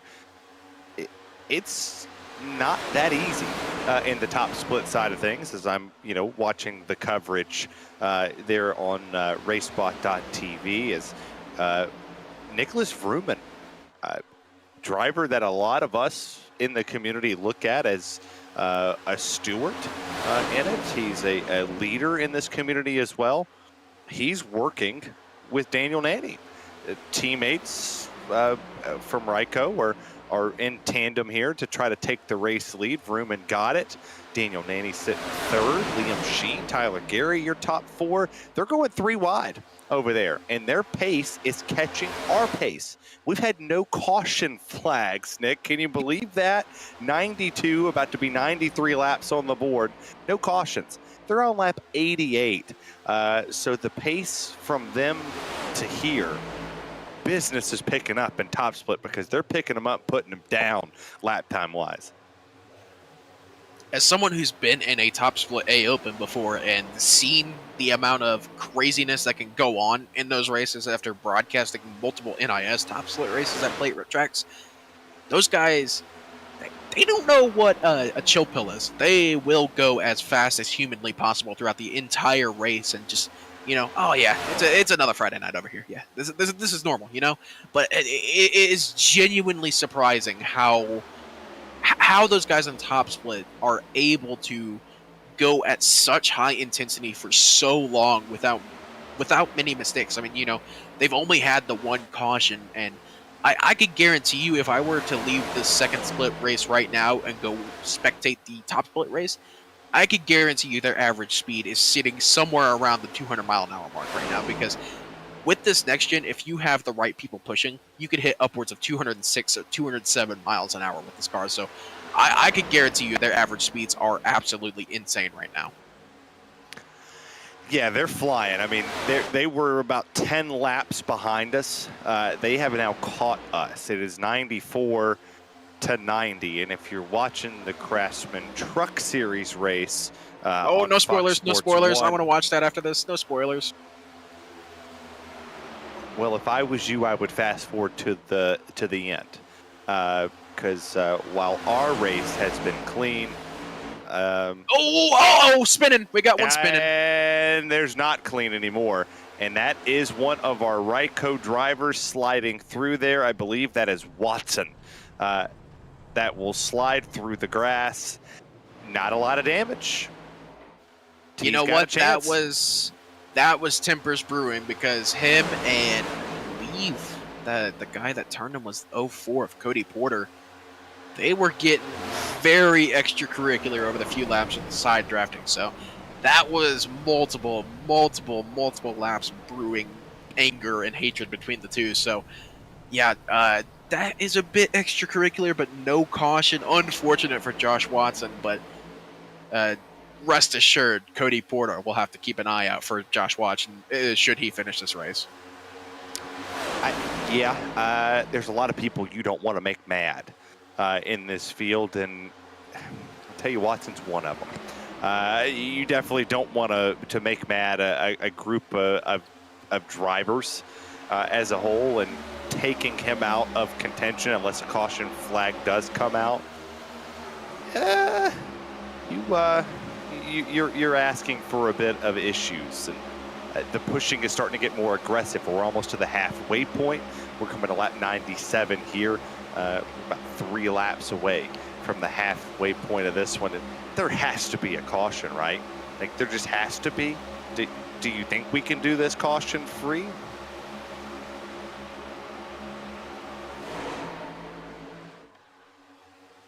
I'll take that as a no.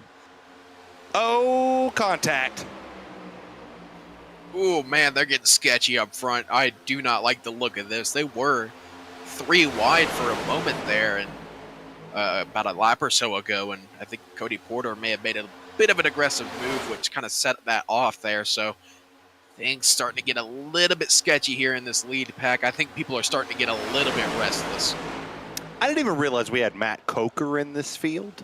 The names just keep popping up on the screen, and I don't know how things just just kind of just fall out on the page to you, there is a lot of good talent literally in this field. Wow. Like, this just keeps getting better and better. We continuously see faster and faster drivers pop up on the pylon down here. I do have to give a good shout out to our amazing producer behind the scene, Mr. Austin, or Darby, as everybody calls him, for building a wonderful product. This is my first time ever truly seeing all the graphics that are up there. I mean, you got to admit, the pylon's pretty cool. If anybody can see all the way through it, I believe that's every racetrack on the NASCAR calendar, if I'm correct, Austin, in the ticker. And a couple others. I see Daytona, Talladega, Texas, Watkins Glen, Bristol. It looks to me up there that the Nürburgring is in there too. I think I spotted Spa as well. Yeah, I bet say I see Spa up there. If you can guess all of the tracks that are in the scoring pylon, I'll throw a challenge out there. I will send you a $100 gift card to Amazon.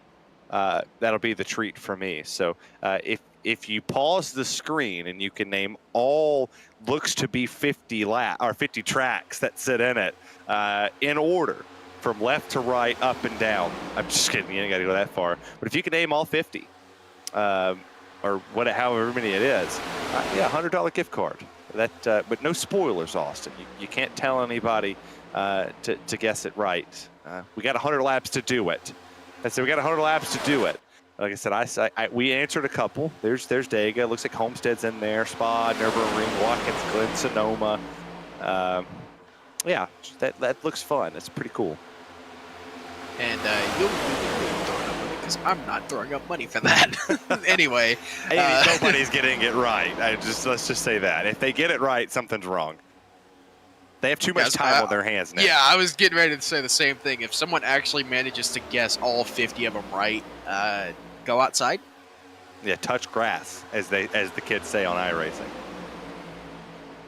Oh man, I'll tell you what, things are starting to heat up in this lead pack. Man, things on that inside line are getting a good bit sketchy as Cody Porter has been pushing everything it's worth out of Paul Bugrolian.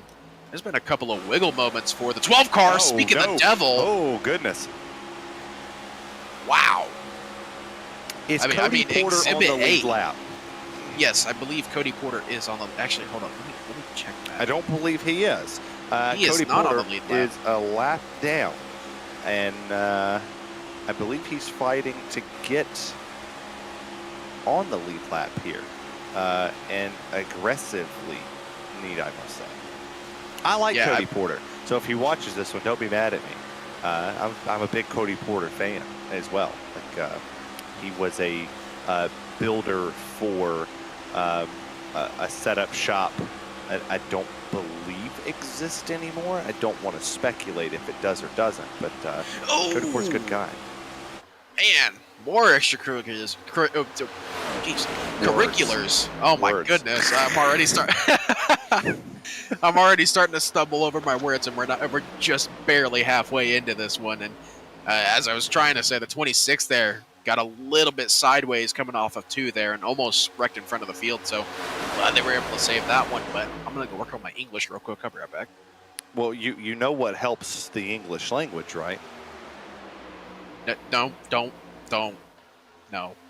No, I do not want you to make another seamless transition because it's going to make me laugh too hard. Well, I will say that the best way to get it is cracking open an ice cold Coca-Cola Zero Sugar. It is the best refreshment and the official fan refreshment of eNASCAR. You simply have to ask yourself after one sip, is this the best Coke ever? All the great taste, 0 calories, no sugar. You can get it in cherry vanilla, cherry, or your classic plain.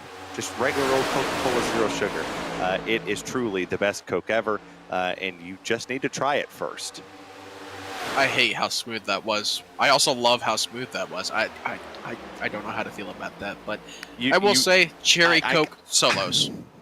cherry Coke solos, all other flavors, I will die on that hill. Well, I tell you what else is a smooth transition.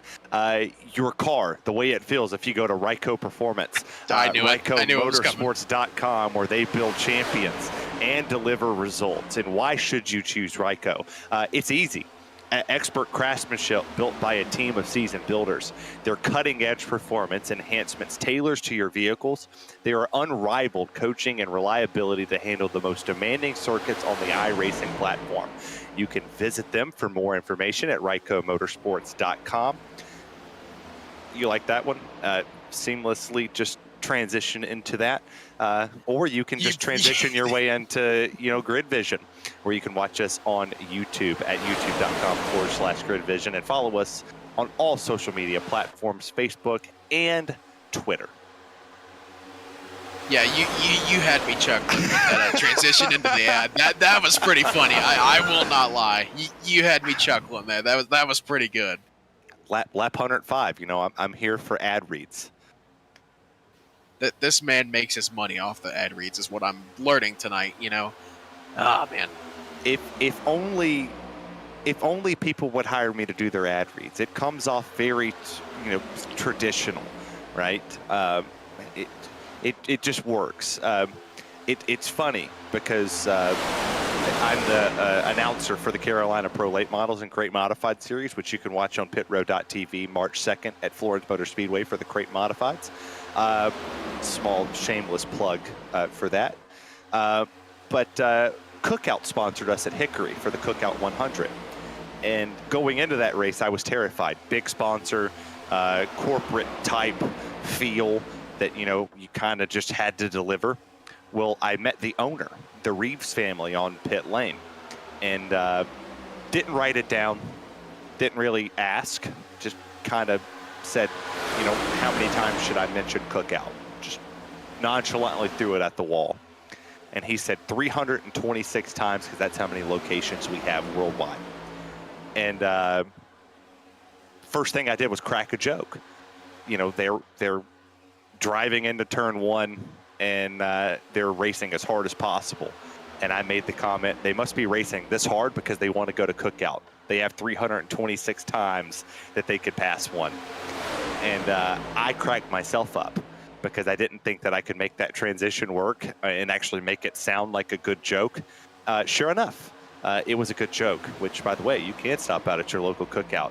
326 options to stop at, and they have endless options on the menu. Time for my own GridVision.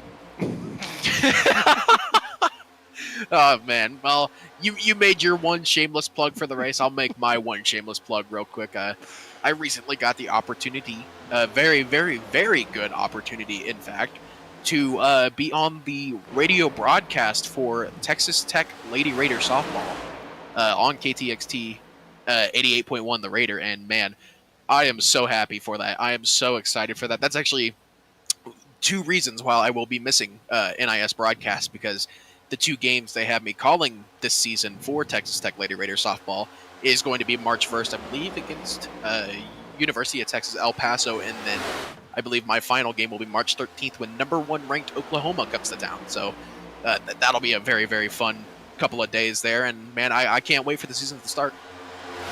Boomer Sooner, baby. Nope. Get out. Go. Leave. I'm a Tennessee Volunteer diehard fan. Oh, speaking of Tennessee plays Texas Tech baseball tonight. And actually, I'm getting ready to look up the score and see what that is, because I do believe that game.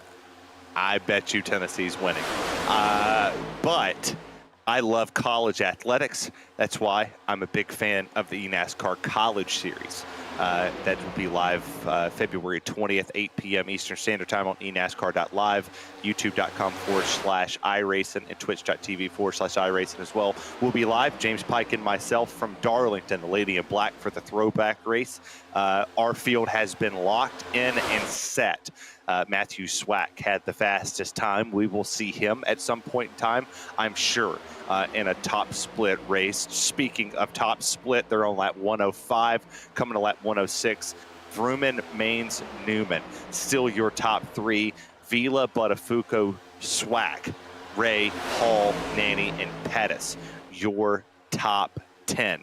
They have only had one caution flag to my knowledge in that race, as they are 5 laps behind us still. They just made their second round of pit stops, about to make their third, kind of listening into their broadcast as well.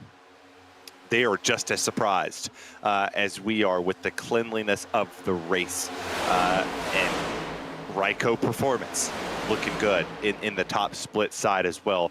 There is a ton of Norse Force guys, with EPI, a ton of legacy drivers, a ton of Ryco drivers up there. There's a couple Makoni drivers in there, some Team Conti guys in there. Oh, big wreck in top split. There's 5, 6, 7, 8, 9 drivers spinning. Caution flag number 2 will wave at lap 107. And that one is, we are still caution free in split 2, as Causey just took the lead over Edward Shearer. Well, you mentioned the Tennessee Vols possibly beating the Red Raiders, and just looked up the score. It is currently 3-2 Tennessee in the top of the 8th right now. So pretty close game. Number 9 Tennessee taking on number 21 Texas Tech there in Arlington at I believe that is the Shriners College Classic there at Globe Life Field. Correct me if I'm wrong. I do believe as 4 wide. Uh-oh. Ooh, that was scary. Oh, keep it green, keep it green. They do. Down the super stretch to cross the line here. It'll be lap 113 going on the board as they go under Barney, the flag man, for the 112th time of the evening under the green flag condition. And I have to ask, just a random thought to everybody. What if this race does go caution-free? Does that one little mistake keep you up at night? Say you're Tanner Love or Green or Trepa. Does it just piss you off a little bit that one mistake you made cost you a chance at an iRacing Daytona 500?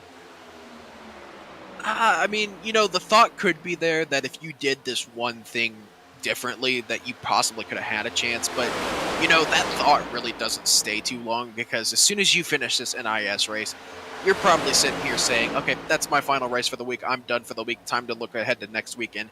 If you're this high of an I rating and this high of an SOF, your mentality is, I could have done something different, but it's time to let that race go. That race is already finished, and there's nothing I can do now. So, a lot of these guys are probably sitting here thinking, all right, that's, I could have done something different, but, it's time to move on to next week. Ooh, man, Cody Porter and these Ryco guys getting a little bit chippy here. Tommy Gossett drove him up the track, and Cody Porter said, no, sir, I'm going to drive you right back down the track. So Tommy Gossett getting into the sucker hole there. So things getting a little bit interesting here.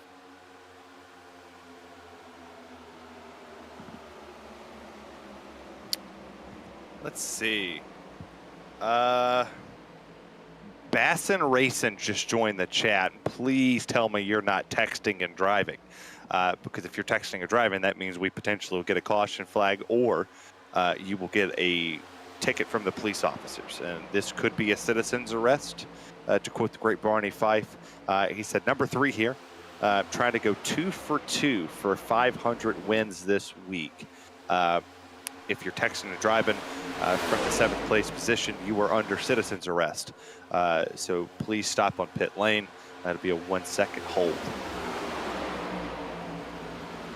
Bad joke. Solid 1.5 out of 10 on the joke scale. That was a bad joke. Wasn't even a joke. Yeah, you're in trouble. Wrecking, Josh Watson. Wreck. And Watson was the one that was involved in the incident that was not a caution. He was on the in the grass, and caution flag number 1 will wave on lap 116, and not what the Ryco guys wanted there. There's one less person there. Yeah, that's going to be a big-time hurt for that Ryco camp, as Joshua Watson, I believe he was already a lap down at this point. As we take a look at the GridVision replay here. Yeah, things were getting a little bit sketchy there further back. Oh, that was Porter. Oh, wait, no, that was the earlier wreck. That was the earlier wreck. So yeah, this is what led to the beef between Ryco and Cody Porter. So Yeah, this is what happened, I believe, about 30 laps ago now at this point, and I believe, is this the actual wreck? No, here's the actual wreck. So, let's see what happened here is they were 3 wide. Oh, was it Cody Porter again? It was! Wow! Cody Porter with no chill there. Just absolutely no regard. Can we go on board with Cody Porter, potentially? If we could take the on-board version of this one. Oh, that was just a bad bump there, I think. I don't think there was any. Oh, what? Yeah, we're going to have to get some sort of cockpit view with that. Maybe a gyro cam possibly. Did he lift would be the question. Like, did he lift at any point in time to not make that move? Well, I'll tell you, the thing with the next gen is you really don't have to lift when you're pushing, even in the corners. There's enough downforce on these cars to where you really don't have to lift at all while pushing. So, I mean, if we're getting down to it, yeah, you probably wouldn't be lifting in that situation, but knowing that there's a little bit of beef involved with that makes you wonder if there was a reason behind that bad push, possibly. Well, maybe now we have bad blood. Now we got problems, and I don't think we can solve them. I think we might have solved one half of it. Get out. No, get out. There might be one half of it solved. Bad, Terry. Get out. No. The one half. The one half that is solved is Watson is out of the Daytona 500. With that bad Taylor Swift reference out of the way, you're watching iRacing special event from Daytona International Speedway. We'll be right back after these wonderful commercial breaks.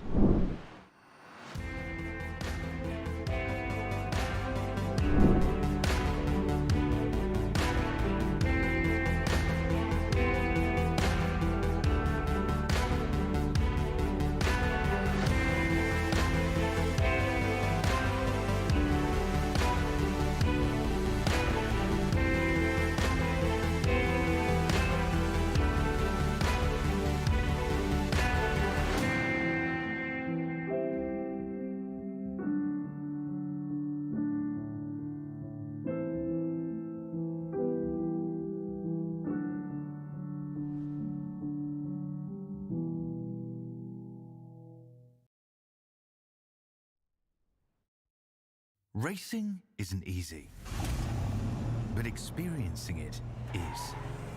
iRacing puts you in the driver's seat with the industry's leading sim racing game. Drive on laser scan replicas of the greatest racing circuits from around the world. Go head-to-head against other drivers chosen by skill-based matchmaking to ensure competitive racing at every level. Compete across all your favorite series. In officially licensed cars, engineered to deliver the most accurate driving experience possible.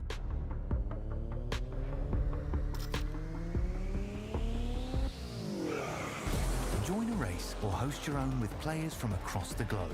Race against the computer or in a league with friends. Feel the thrill behind the wheel. Visit iRacing.com.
Welcome back to GridVision's coverage of split number 2 for the Daytona 500, one of iRacing's crown jewel events. As the pace car goes down and in, we're going to find out over the next 80 laps who's going to have an achy-breaky heart or who's truly going to tell their love story. Green flags back in the air. We're racing again.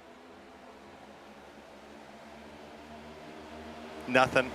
Not really. Billy Ray Cyrus and Taylor Swift in one reference and nothing. I'm not even going to give you the time of day anymore. That joke was just that genuinely bad that I'm just not even going to give you the time of day anymore. At least I didn't quote Will Smith, who, in my opinion, is the greatest rapper of all time. We could get jiggy with it, or this could turn into the Wild Wild West. Just go. You kind of just tell me which route we're taking here. I mean, we have yet to get to the Wild Wild West side of things, but a lot of these drivers, have, in fact, gotten jiggy with it. We've seen Cody Porter turn Watson there. There's a little beef going on between those two. There's more contact being made in the back. Man, chilling Terry, in the party where the heat is on all night on the beach to the break of dawn. I'm going to Miami. Ami mia, ami. Really? Could it just me that knows, Big Willie style? This is wild. I know the song. I know the song. I'm just not giving you the time of day on it because the party bumps. It does, but when you make bad jokes to bring the song into fruition, it gets kind of old. I'm not 100% sure any of those were bad. I mean, I think they were horrible. They were horrible. Maybe the crowd enjoyed it. You never know. It's a good lighten the mood type joke. You get to know one another. This is our first race. We have 34, 35, 36 potentially with one another. I mean, we have to crack a bad joke during 500 miles. Just wait for the 600. There's plenty of crappy jokes that we can say. Who knows? I might just get a deck of crappy jokes from like Spencer's or something and just give a random one. That would be one way to guarantee I never broadcast with you again because I hate horrible jokes like that. Don't get me wrong. I love humor. I love humor so much that I genuinely at one point in my life wanted to become a stand-up comedian. But when you make bad jokes, I just start cringing because they're horrible jokes and I don't like them because they're not funny. Well, you know what? It's almost a bad joke. Oh, we're 3 wide. Hold up. Amateur's 3 wide. We almost went around. Oh, they're wrecking. Big wreck. Legacy's involved. You got the 88 in this one.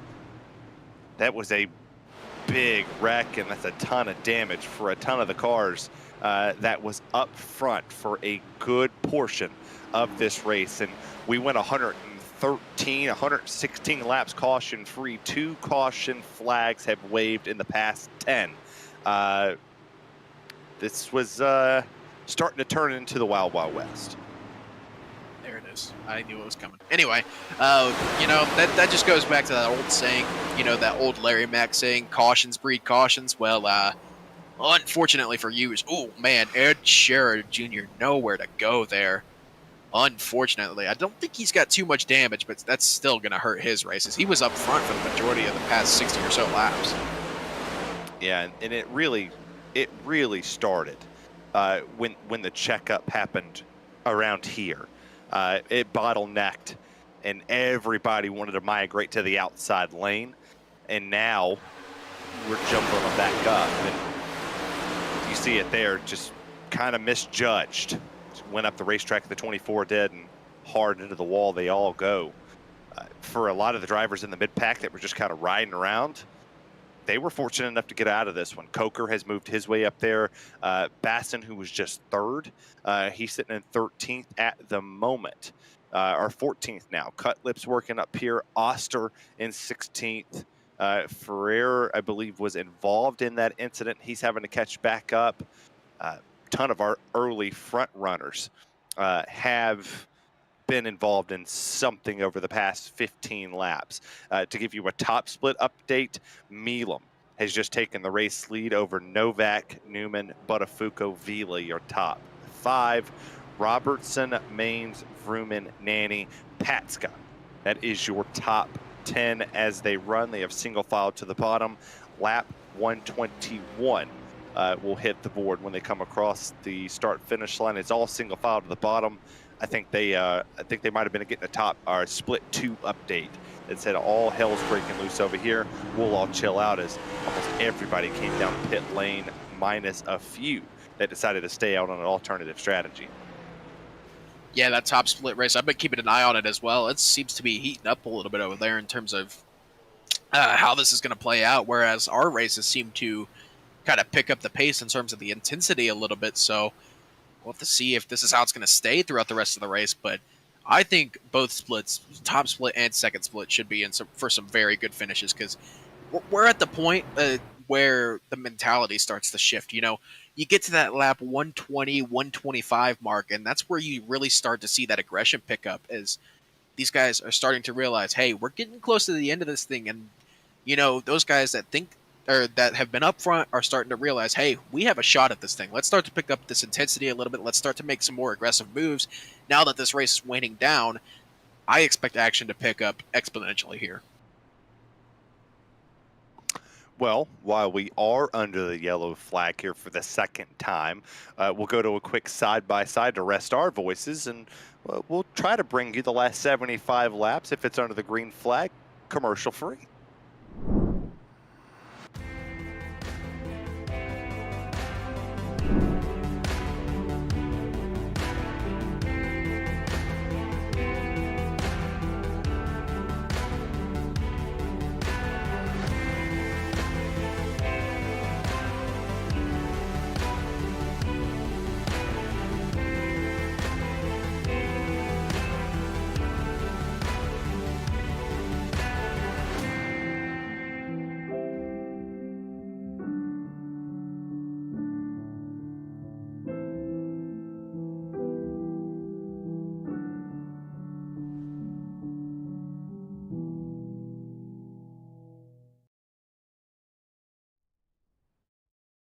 Racing isn't easy, but experiencing it is. iRacing puts you in the driver's seat with the industry's leading sim racing game. Drive on laser scan replicas of the greatest racing circuits from around the world. Go head-to-head against other drivers chosen by skill-based matchmaking to ensure competitive racing at every level. Compete across all your favorite series in officially licensed cars engineered to deliver the most accurate driving experience possible.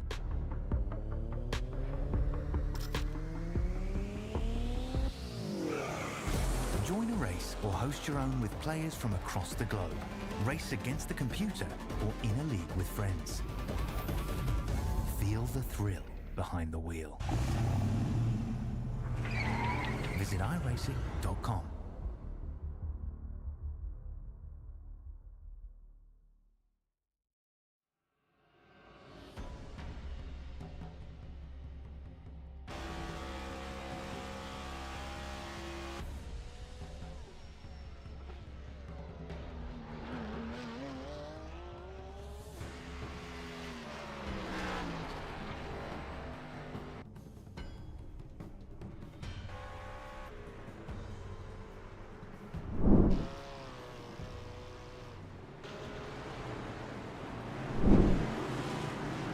Well, welcome back to GridVision's coverage of second split for the iRacing Daytona 500. Terry Radford, Nick Stein on the broadcast. Pace car is going to come down and in. Tommy Gossett will be your leader in the Ryco Performance second split race. And green flag comes back in the air. Lap 127 hits the board.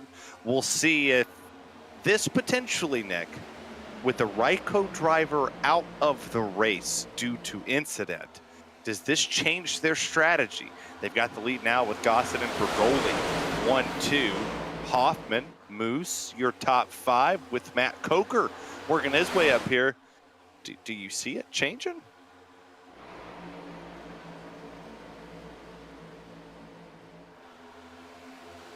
I have killed Nick. with Nope, my audio's bad back. Here we jokes. go. What was the question? Sorry about that. My audio went out, and I heard like the first half of that question and did not catch the second half. So can you run that back by me one more time? With Ryco losing a driver in this one, they had the top 3 positions sealed up here. With them losing one, does this change the strategy that they could play here? Well, it's all dependent. So as far as I know, it's 3 wide here. As someone's gonna get caught in the sucker hole here. Actually, no, they're gonna leave another person out to dry on the top. There's scatter here. Things are getting interesting here, as it looks like they're gonna save it for the most part. But getting back to my point is, maybe not. They're 4 wide here. Hold up. That does normally work at Daytona. Yeah, but getting back to my point, I mean, as far as I know, there were only 3 Ryco cars in this split. So, I mean, no, not necessarily. It doesn't really change that strategy of trying to control the race, but it does hinder it a little bit because, you had the 3 cars controlling that inside line for the majority of the race. But now that you only have the 2, it's going to be a little bit harder to try and control this race as you only have that little bit of extra help compared to 3 cars. So it'll be a little bit more difficult for these Ryco guys to be able to control this. But no, in essence, I don't think their strategy is going to change. I think they're going to keep... matter of fact, I think they're going to bring the aggression up a little bit now, knowing that they only have the 2 cars now. I tell you what, Kenneth just commented in the chat. If a Ryco driver wins this race, one lucky viewer that has commented in this chat will win a $50 Applebee's gift card. I tell you what, Mr. Byron, I will throw the challenge out there to you. Since I'm not afraid to say it, Mr. Byron knows, everybody knows, I'm an EPI guy. If an EPI driver wins this race, one of the fans in the chat, I will do the same thing he's doing. I'll throw a $50 gift card out there as well, of your choice. So I'm with it. Challenge Ryco versus me. We'll send it. But even if a Ryco driver wins, I will match you. So if a EPI driver wins, I'll give 50. If a Ryco driver wins, I'll time in 50 with you as, almost carnage in the back. They all saved it, stayed on the racetrack. No caution flag here. But yes, we'll match it. I'll match you if a Ryco driver wins, and if an EPI driver wins, I will give $50 out as well. And if a Team Conti guy wins, I will do nothing. He will cheer. It will be yeah, I will cheer very loudly. But you see, the 24, who was that? That Ed went around Sheeran Jr. Again, so the damage was not the best for his chances to win this race. Not fun on his behalf in this second split race. We'll take a look at the replay. Yeah, it looks like maybe got a little bit too heavy. Yeah, just a little bit too heavy there on the draft, and unfortunately wasn't able to fully save it and keep going with the draft. And that's going to be an unfortunate into the night unless Ed gets a caution here, because if he doesn't get a caution soon, he will go a lap down. It looks like he's just going to pull it in to pit lane, maybe get the damage fixed, and just try to salvage what he can out of this race. But back up with this lead pack, and outside line's really starting to move, which is not really something we've seen too often tonight. We really haven't seen that outside line be the dominant line like is, I don't want to say expected, but like is usually normal in A-Open racing. It's usually that outside line's OP and no one can really touch it. But those Ryco guys on that inside, they've really been kind of breaking the meta, I guess is a good way to put it, and have been making that inside line really work. Well, that is a good way for the bottom side to become more of a factor. We have not seen a ton of movement from that bottom lane. I will say, the Ryco drivers were able to make it work. Can they make it work again? And something that we really haven't touched on is the front valences of these cars. We've won 134 laps, and Well, iRacing updated the model based off of the 2024 Cup Series cars that's out there. You see the front nose right there of the Camry. It is smooth. It used to have a point. The Chevrolet still has the point. The Fords used to have some type of top nose that kind of bridged over just a little bit. It's not there no more, but you see it there. We zoomed into it. You see how well the Toyotas have been able to push? It's the same thing with the Fords. The Chevrolets, well, the front noses of the Chevrolets have caused our last 2 cautions. So we'll see if that plays a factor in the ending couple laps here as lap 135 hits the board of 200. And once again, looky there, Ryco again, able to hold the double yellow line and make that lane work. As it's EPI, McConey, your top 2 up top.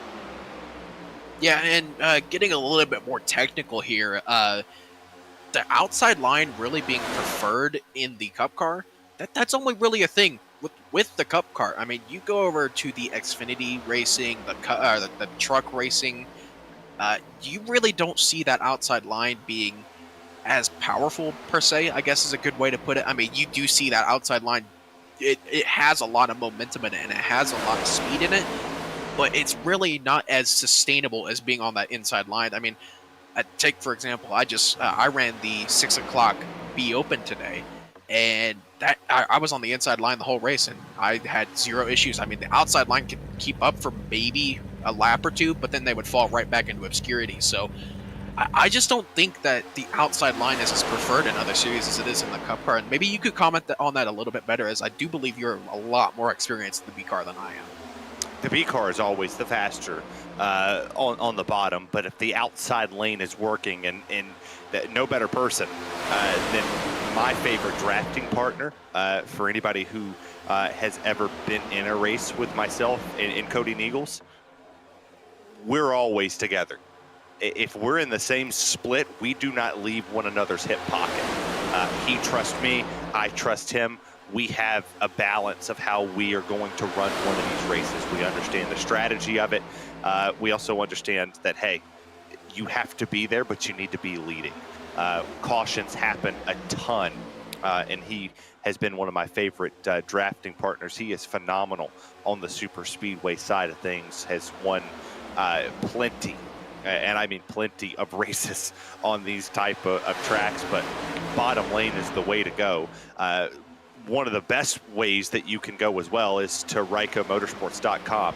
You can get all of your setup needs there. One-on-one coaching time, great things that are tailored to you to push the limits and make yourself in your virtual race car get the winning edge that you crave. That is RycoMotorsports.com, where they build championships and deliver results. Another seamless transition, Nick, and you just seem more and more surprised that we can just make it flow.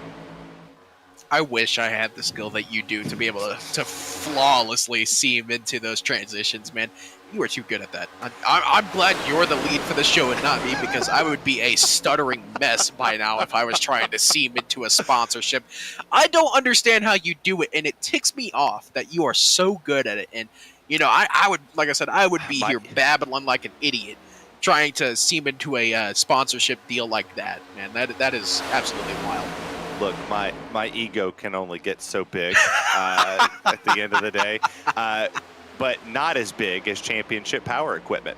There it is. I knew it. The broadcast is brought to you by Championship Power Equipment as well. Since 2003, CPE has earned a reputation for designing and producing the market's finest power equipment. With over 4.5 million generators sold in North America, Champion has decades of experience providing dependable and durable power products designed and engineered in the U.S. for North Americans and the world's markets. You can visit them at championspowerequipment.com for more information. Champion Power Equipment, they're powering life, and you can also catch their broadcast right here Tuesday night at 8 Eastern Standard Time, and following that one is the Stars and Stripes. So you could watch all your stuff right here on GridVision and really never leave your home. You know what? We've been over here clowning about the sponsorship transitions, but one thing I've been noticing over the last few laps is Tommy Gossett went up to the top line to try and control the lines a little bit better. And that inside line, I don't want to say they've fallen off, but they don't seem as strong for as long as they were when the Ryco cars were connected on the bottom. So that could be something that to keep an eye on. If those Ryco cars get separated, I don't think whatever line they're in will be that good, because it only really seems like that inside line is relevant when those two are connected. You know, Tommy Gossett and Paul Bergoli. So that may be something to keep an eye on as we get further and further in this race. Maybe see if people try to split those two cars up. Yeah, that's a big storyline that we could be hitting with 60 laps to go in this event. You don't necessarily think of it like that in most cases. The naked eye for fans, they don't go, the bottom line ran better with these cars, but that's a good eye, good catch that you saw. Now you see them. The top lane has dissipated quite a bit since Tommy Gossett has moved. Is he doing something different? Did he make a change under a pit stop? Maybe potentially, not going to say lower the air pressure a little bit, because normally they get those as low as possible at these type of racetracks. The springs are obviously as low as they can get them. They push the razor's edge before it tells you, no, sorry, you can't do that. The car's too low. Make a change and make it up a little bit higher. But is he doing something steering ratio wise? Is he doing something the way his hands are placed on the steering wheel that just makes him grip better around this racetrack? I mean, you see him here. That is a perfect wheel to be held. There's barely any movement. Look at that in the corners, man. He's barely turning that thing, and he's getting pushed through the entirety of the racetrack. Well, I can comment on that a little bit, as I did do a good bit of racing in the Cup car last year, and you know, that steering pinion, the steering offset, and pretty much any of the other in-car adjustments, you know, the brake bias or anything like that, that's all sort of personal preference. I mean, to be fair, that can be said for pretty much any car on iRacing, but when it comes to, I guess, NASCAR and A-Open in a way, you basically get whatever they built the setup with. You can adjust that to your liking, and it really won't affect the handling of the setup per se. So I guess the steering pinion and the steering offset, it's kind of a personal preference to the driver. So yeah, he probably could be doing something in that regard to how he drives and how his driving style works with the setup. So that could be something that he's doing differently compared to the other people in here, as he seems like he's the fastest car on track right now. Well, you know what else is the fastest thing around town? Green Mountain Grills. I Introducing the Green Mountain Grill, where innovation meets flavor and your grilling experience reaches new heights. Are you tired of the same old grilling routine? Elevate your barbecue game with Green Mountain Grills, the ultimate choice for enthusiasts who crave precision, performance, and mouth-watering results. Why would you choose Green Mountain Grills, you ask? Well, smart control technology, versatile cooking options, quality craftsmanship, a wood-fired flavor, and it's easy to use, easy to clean. Say goodbye to the complicated setups and messy cleanups. Green Mountain Grills is your user-friendly and features as easy to clean components, ensuring that your focus stays on the delicious results. If you're ready to transform your cooking outdoor experience, choose Green Mountain Grill, where every meal is an adventure, every bite is a masterpiece. Upgrade your grilling game today. Visit them right now at greenmountaingrills.com. Are we just picking random sponsors now, and you're just going to do a random ad read on them? Why not?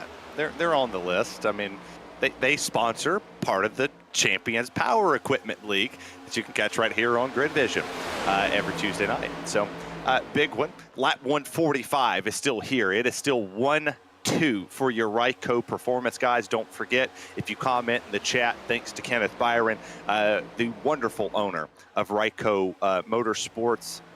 If a Ryco driver wins, one lucky viewer that has commented in the chat will win a $50 Applebee's gift card.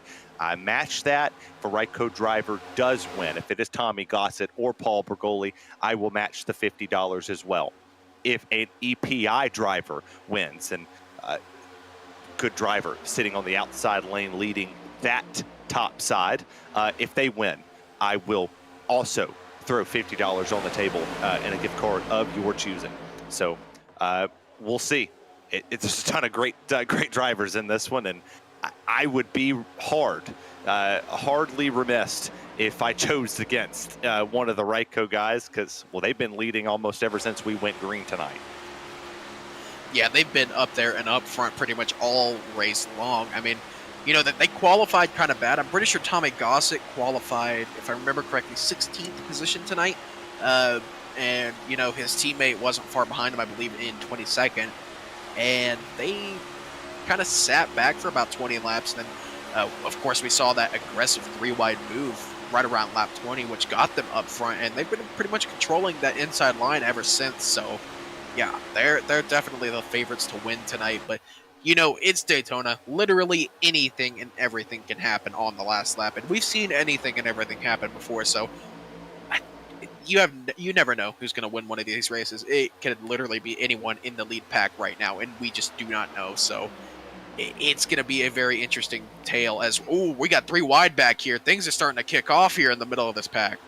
Well, they went to go lap a couple drivers that were involved in early incidents. And it's funny how you mentioned the anything and everything can happen. It's the same way on the racetrack as it is in marketing. And that's Blackstone Management Partners. Blackstone Management Partners guaranteed an unrivaled one-on-one approach with every client, providing them with solutions and services required to keep up their dynamic brands thriving and one step ahead of the ever-changing consumer marketplace.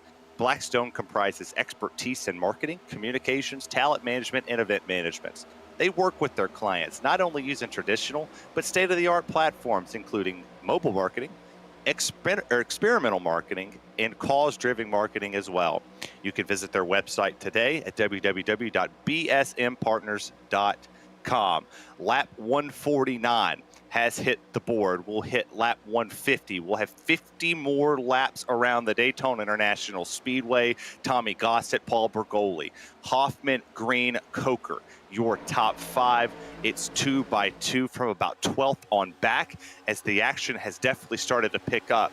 Nick, we talked about in the keys to the race. The final 50 laps was the most crucial of this one. We have now hit that point in this race. If you had to make a pick, if you had to put your thumb down on a favorite driver to win this race, well, who would you pick? Well, my teammate is out of this race, so I can't choose him, unfortunately. And, honestly, just for funsies, we're going to pick the 36 car. Why not? Just for funsies. Let's pick him and see if he can get it done. The 36 of Kyle Turchek. We'll see if he can get it done tonight. He's been in the lead pack for the majority of the night. Maybe he can get a lucky push and possibly have a chance at winning this one. I'm not going to be outside of the company code lines, they would say, and I'm sure this will put a massive smile on Kenneth Byron's face. I'm taking Paul Bergoli, not only because I'm a big Paul Bergoli fan, but because he has been the guy in second all race long. I'm almost 100% positive that he's going to want to take this win. If it's his teammate battling to the line, love Tommy Gossett. Hope he watches this broadcast. Go Vols, Tommy. I love you, buddy. Paul Bergoli has to be the guy. And our producer, he's taking the other Ryco driver. He's taking Tommy Gossett. So I didn't want to steal his pick. I'm taking Paul Bergoli. Don't want to be a bridesmaid here in the Daytona 500. And I'm sure Kenneth would be very happy regardless of how it finishes if it's 1-2 Ryco here tonight. Yeah, Ken Byron would definitely be very, very excited. But, there is so many other drivers that could have a chance at this, and we just don't know. I mean, the picks, they're fun, but, in retrospect, that really doesn't matter because, we really don't know who's going to win this thing. So it's going to come down to that last lap. I can guarantee you that. Like, right now, we're too wide. I can guarantee you, I will put money on this, that come lap 199, going to lap 199, these guys are going to be 3 and 4 wide. I could almost guarantee that it will happen at some point in this race. So, yeah, things will get crazy by the end of this race. Was that a good Hannah Montana reference? No. Was it intentional? No. Stop it, Terry. Stop. I just didn't know if you were trying to get the best of both worlds. I thought I would ask. I despise you right now. I was really hoping that you were going to hit me with maybe a little Britney Spears, like hoping that the race wouldn't get toxic towards the end of it. It hasn't. But we've had 2 caution flags to play a little cleanup here for the fans, maybe just tuning in.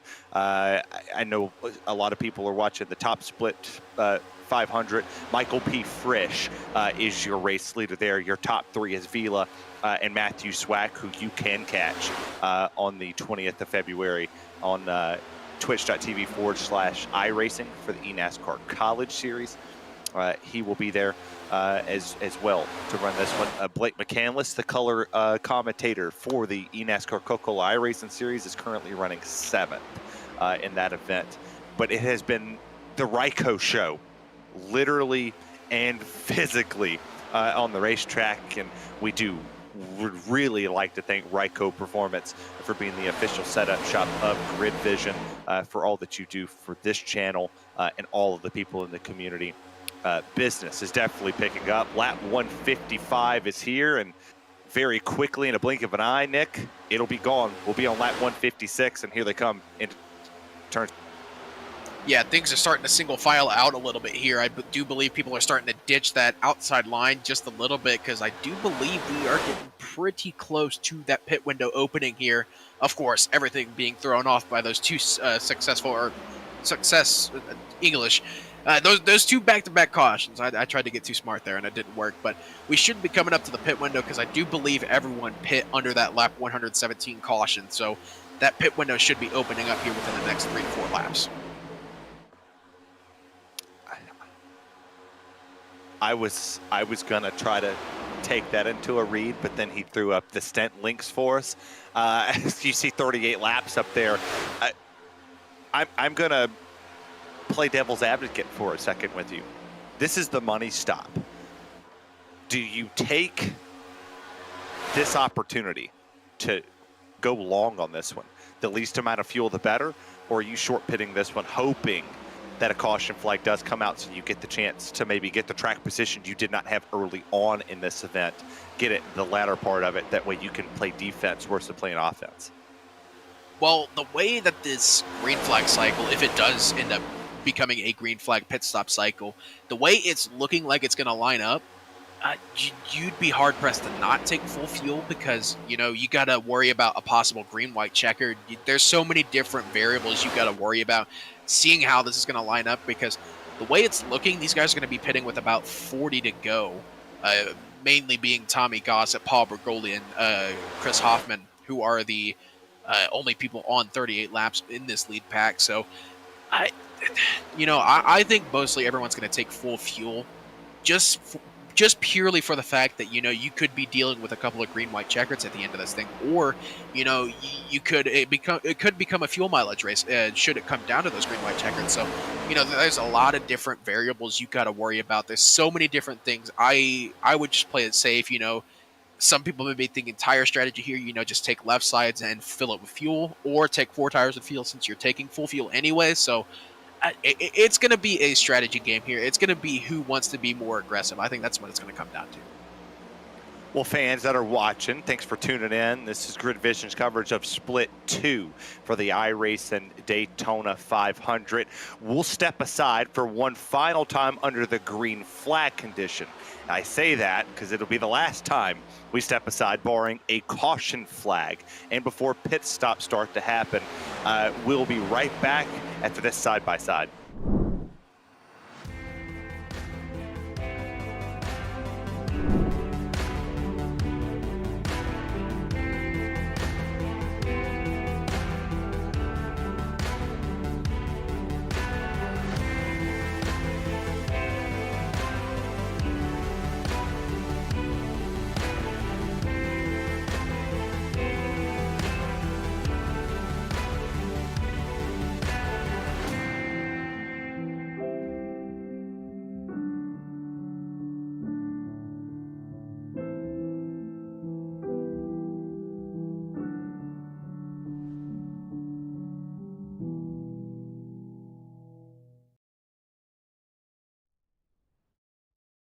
Racing isn't easy, but experiencing it is. iRacing puts you in the driver's seat with the industry's leading sim racing game. Drive on laser scan replicas of the greatest racing circuits from around the world. Go head-to-head against other drivers chosen by skill-based matchmaking to ensure competitive racing at every level. Compete across all your favorite series. In officially licensed cars, engineered to deliver the most accurate driving experience possible.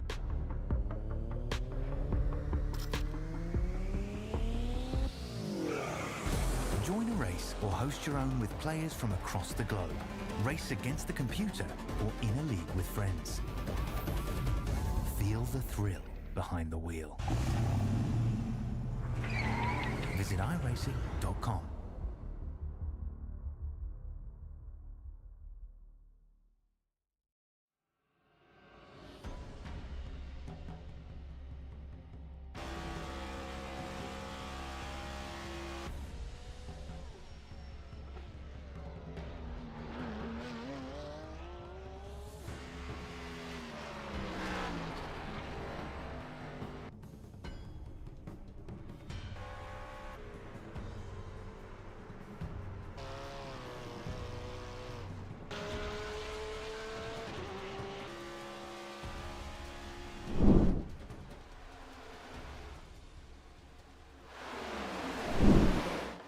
It's money stop time here at Daytona International Speedway. Lap 161 is here. Ryco's in. You see a couple other drivers. Looks like the Makoni drivers in. I believe that is a few of looks to be maybe some independent setup shop guys are in as well. It is crucial, Nick, that they get on and off pit road. And for one of the Ryco drivers, it was not the pit stop he wanted. Daytona Police Department handing out their third speeding ticket. Clayton Hoffman getting a black flag for speeding here as, ooh, that may be another speeding penalty there. That's 4 of them potentially, because that was a lot of drivers locking it up for Hoffman. He's going to go from the 3rd place running position back to the tail end of the lead lap, and or a lap down, depending on how quick he can get on and off pit lane for the stop and hold or the drive-through. He will have to go. That's also race over, barring a caution flag. You see those drivers here. It is split. It was 1-2 for Paul Bergoli and Tommy Gossett. It is now 1st and 4th in their line. We'll see if they can get back together. Lap traffic's also playing a factor in this one. There's the 5 that's almost sped on pit road but missed it. Can he get back in this race? It's crunch time, Nick, and at the end of this one, you had to work for it, as they are all the way back 21st, 22nd, 23rd, and 24th of the cars that just came down pit lane. Yeah, and this lead pack is still trying to file out here and figure out when they're going to come down pit road. This is where we're really going to see who has the pace to be able to come home with the victory tonight. This is their money stop, as I mentioned. A couple of heavy hitters in this lead pack still. Of course, my pick for the win, the 36 of Tresca, and the 38's in there as well. A couple of people that have been up front pretty much the entire race in this pack yet to pit, so we'll have to see where they cycle out after this green flag pit stop. These guys should be coming down pit road here within the next 5 or 6 laps.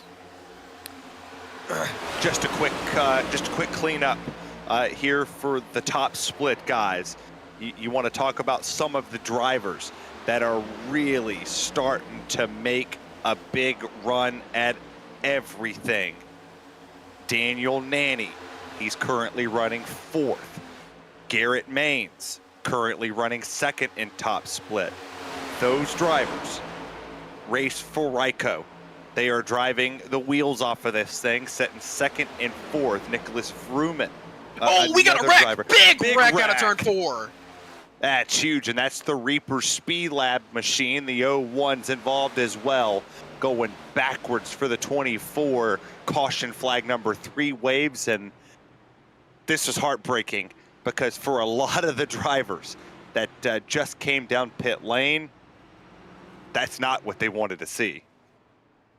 Yeah, but that may be what they wanted to see, as unless you were trapped a lap down, that pretty much gives you the lead right there if you're, say, Tommy Gossett, or if you're in that Ryco camp, because that just pretty much handed you the lead for free, as these guys that didn't pit are going to have to pit. So things will get interesting here towards the end, as everyone should be good on field here.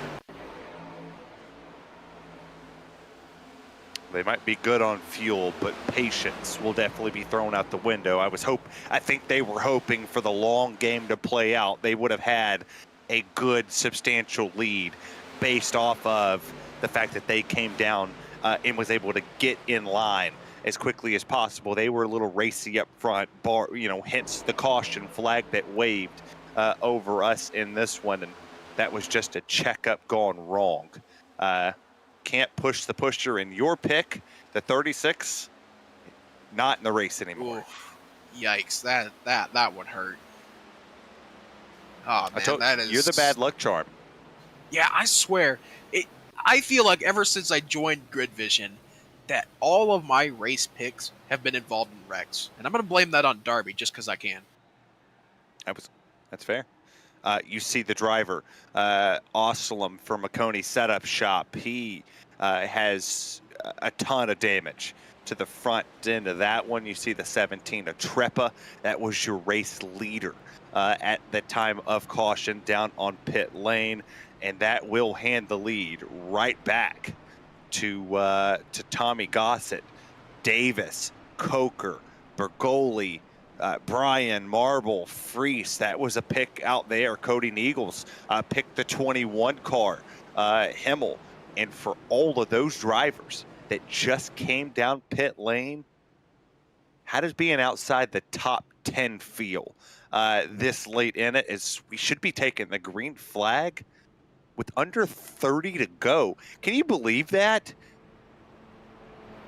But yeah, this race has been flying by so far, and I do believe we have another speeding penalty possibly being handed out. Ed Sherrod Jr., I believe, may have gotten a speeding penalty. Even more. Yeah, I do believe I don't think he got a speeding penalty. A passing under yellow penalty would be my guess, but iRacing is showing him with a black flag, and Joseph Causey is another one with the black flag. I believe he may have gotten a passing under yellow as well. Well, for everybody that's sick of the ad reads, last one, I promise, until the checkered flag when we do the winning moment. But a place that you will never, and I mean ever, get a speeding penalty is if you head over to RycoMotorsports.com. At Ryco Performance, they're more than just a setup shop. They are a performance provider, preparing you weekly with data and setups to get you ahead of the curve on the competition. Whether you're a seasoned sim racer or just a weekend warrior, their cutting-edge data packs and one-on-one coaching sessions are tailor-made to make you push the limits of yourself and your virtual race car. They give you the winning edge you crave. And if you ask yourselves, why would you choose Ryco? Well, expert craftsmanship by a team of seasoned builders, cutting-edge performance enhancements tailored to your vehicle, unrivaled coaching and reliability to handle the most demanding and most challenging circuits on the iRacing platform. For more information, visit them at RycoMotorsports.com, where they don't just build championships, they build results. Alrighty, Terry, I was telling about you all race. This is where this race is going to get really crazy. Inside 30 to go, this is where people realize, all right, this is go time. This is hammer time. This is where we need to be. This is where we need to go and take it, basically. This is where we're going to see the aggressive moves. This is where we're going to see the 3 wide. This is where we're going to see people making the moves they need to make in order to get up and have a chance at winning this race. This is where we're going to see no love lost. This I could keep going on forever. This is basically go time right now. Well, and I want to bring back a point that you actually mentioned about 45 laps ago. You said, and I quote, I wrote it down, the only chance any other driver has of winning this race is separating the Ryco cars. Well, if you take a look at your screen right now, here on the awesome shots that Austin has given us all night long here on GridVision, One of them sits first, the other sits fourth. How aggressive does Coker get? How aggressive does Davis get to keep those two drivers from getting with one another? I tell you what, the best way to find out is finding out for ourselves. iRacing Sedan will come down pit lane for potentially the final time. It's go time. In second split, green flags back in the air, and he went right to the top. All the way to the top goes Tommy Gossett in that yellow Ryco machine, still separated from Paul Bergoli, who is one car behind him. So that is going to be something to watch here. Maybe Bergoli and Gossett go down to the bottom here, knowing that they're both on the outside line and both clear of the inside line. Though that inside line is still very, very discombobulated right now. They do not have much organization at all, so it looks like they're going to stay on that outside line. Just got a message from Kenneth, and if anybody's watching the top split, if it stays green, Ryco's got a good chance of winning top split. Vroom and Nanny, Maines, all top split. Oh, no! Contact! Oh, big push to the bottom. Oh, they saved it, and guess what? One, two, again. They're connected in the front. Gossett, Bergoli, and for the 79, to the sucker hole he goes, and no help until now. He slides to the bottom. He gets his way in there, and now it's time for Gossett to play defense. He's trying to get both lanes to get away from him, but where did Marble come from? The 31, he's coming to take the race lead. Jeffrey Marble with a huge push from the 12 there, a little bit squirrely there. Inside line getting a little bit hairy, 3 wide further back in the pack. Still keeping it straight though, as that inside line now has no help. Here comes Gossett and Co on the outside. They're going to keep that momentum going, and now that inside line's really going to have to build up once again, as they have almost no numbers on that inside line, and it's going to be really, really hard unless that outside line has something major happen to it to get back up to that Ryco crew on the outside. Yeah, if Gossett or Bergoli wins this race, I would almost assure you. Oh, wreck in the back. That's trouble for drivers outside the top 20. That is the 30 machine, who is going bouncing through the grass. He almost made contact with the 5. We stay under the green flag condition. Oh, big push to Tommy Gossett from the bottom. That's the 8. That's Hemmel. He's all up on the back bumper. EPI pushing Ryco, trying to get to the race lead. And what happened? Bergoli on the outside is dropping like a rock in a pond. Yeah, that inside line got a really good shot of momentum, and Himmel dropped to that inside to block that run and possibly get a pretty good shot of speed to try and get around the Ryco guys.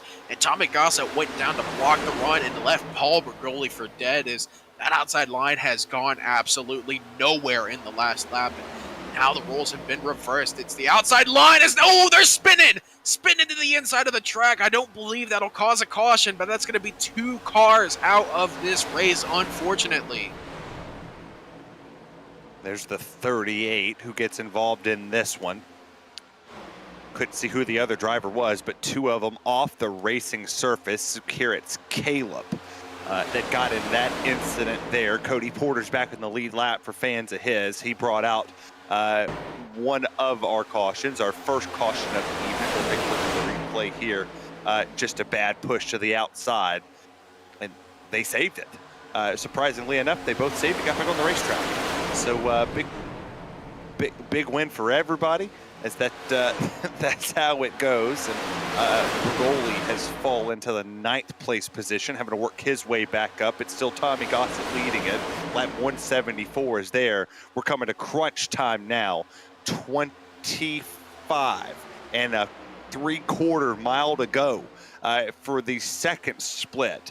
24 500 at Daytona, and still thinking of them. You know, still thinking of the 24. Yeah, that outside line's starting to get some numbers now, losing line numbers from that inside. We're going to take a look at the replay here. There it is. This may have been that accident. Oh, yeah. Oh, and it almost took Bergoli. Oh, man. I thought both of them had hit the wall there, but they both decided to tick off the groundskeepers here and do some lawn mowing for them. How did they save that?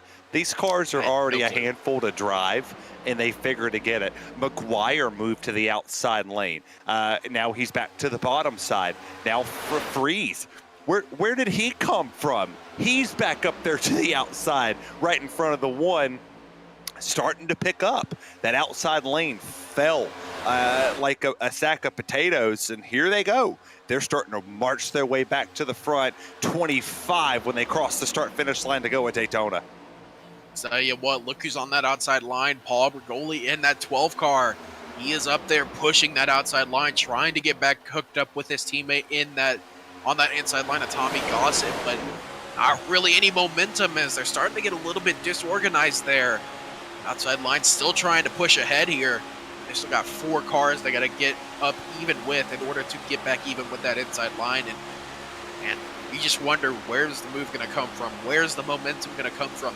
Who is going to make that move to send this race into absolute pandemonium? We have to wait a few more laps. We're not really going to see that for a while as they're starting to side draft now. The 79 machine just trying everything he can to slow up that inside line. It's going to work. Look at this run they have. Beast mode initiated. Here comes the move. Himmel goes to the outside. He gets in front of the 79 there. They'll come to lap 177 when they cross the start-finish line under the arms of Barney the Flagman. Put Himmel to the race lead for the second time tonight, I do believe.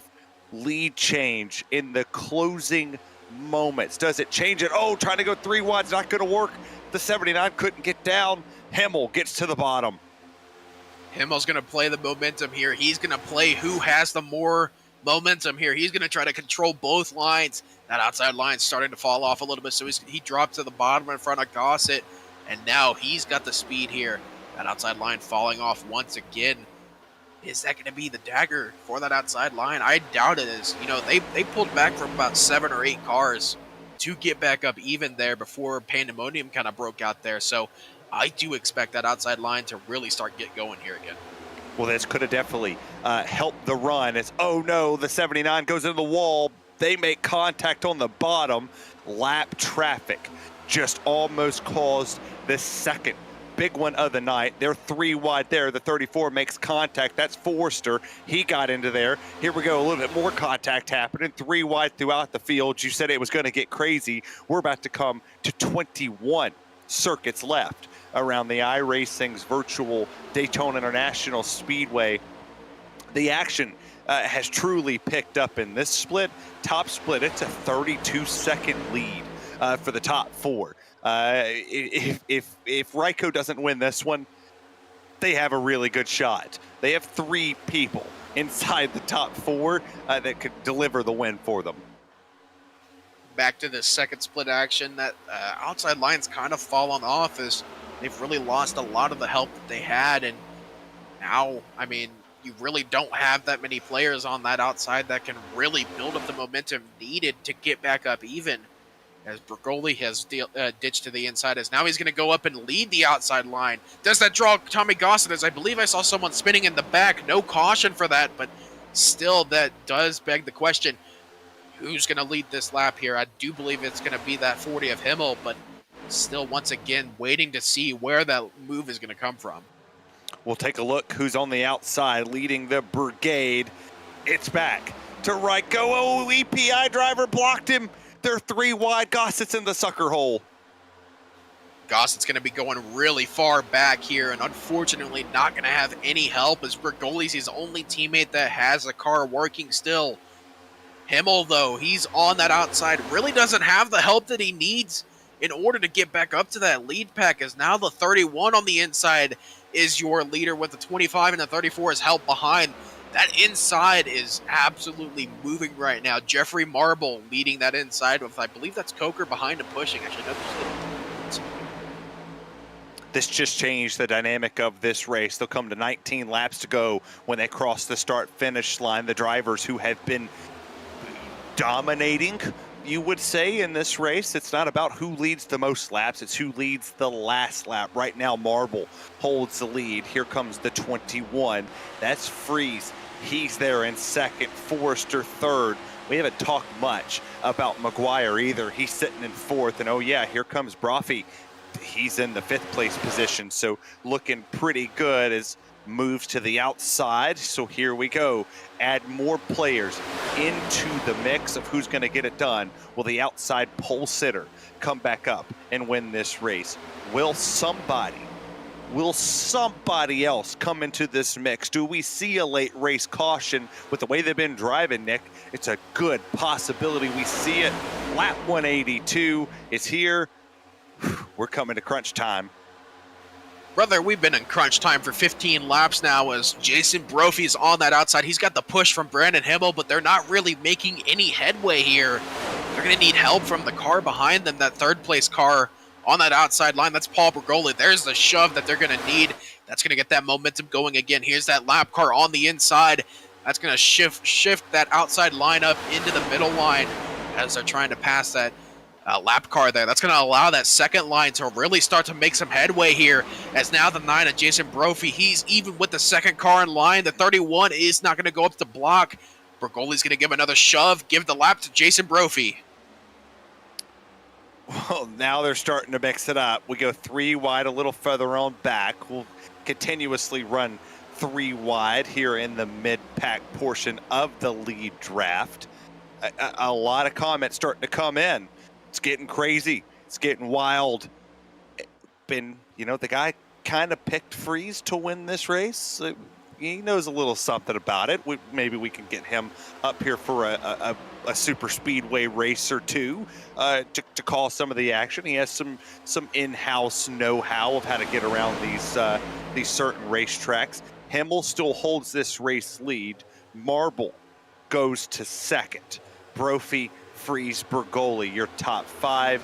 Do we see a caution, Nick, in the final few laps of this race? And if we do you give up the track position to come down pit lane to potentially top off just in case we get some green-white checkers?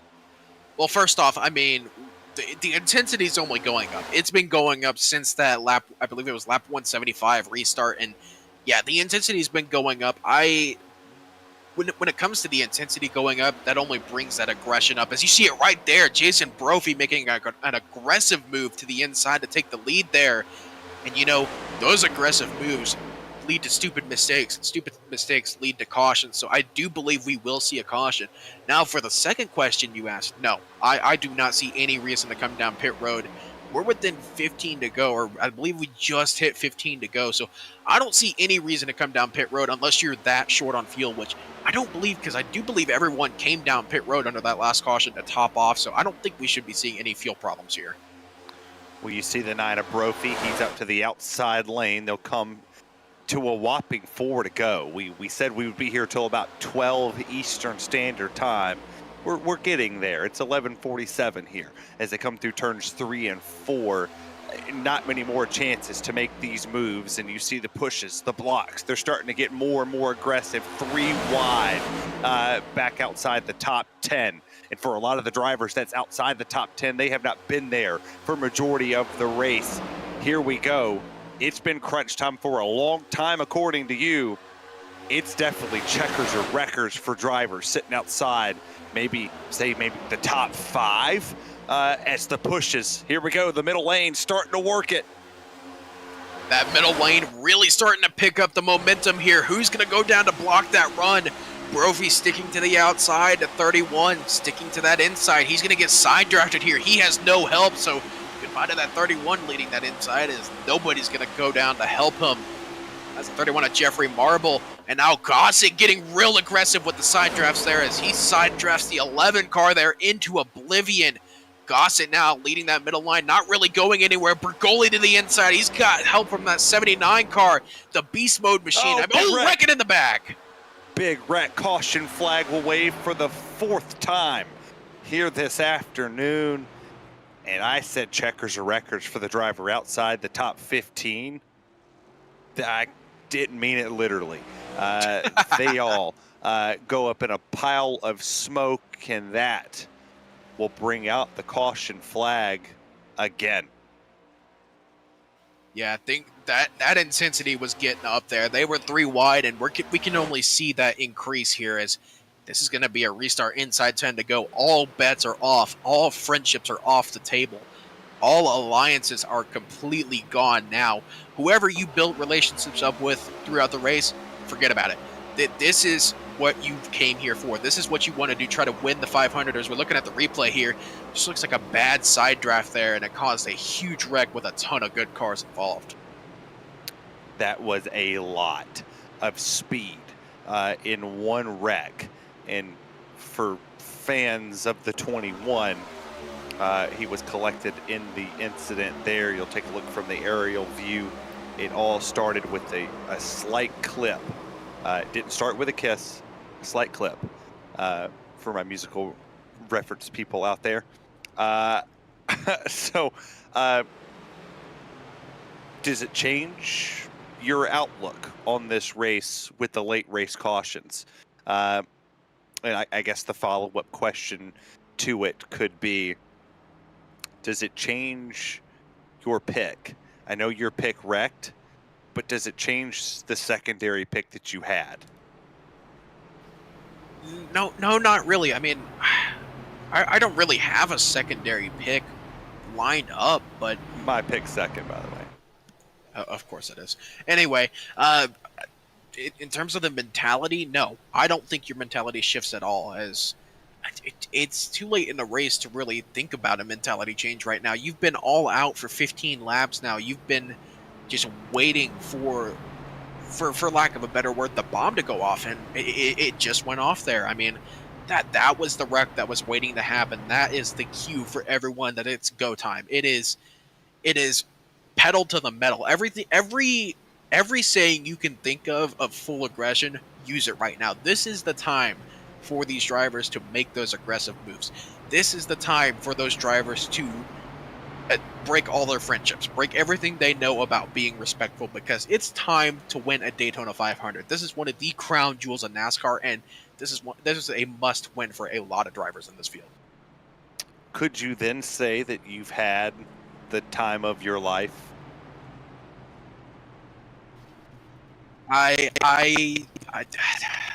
No, just stop, Terry, please. Well, while we are under the yellow flag, Malik Ray currently leads in top split. They're coming to 7 laps go. They just crossed the start-finish line.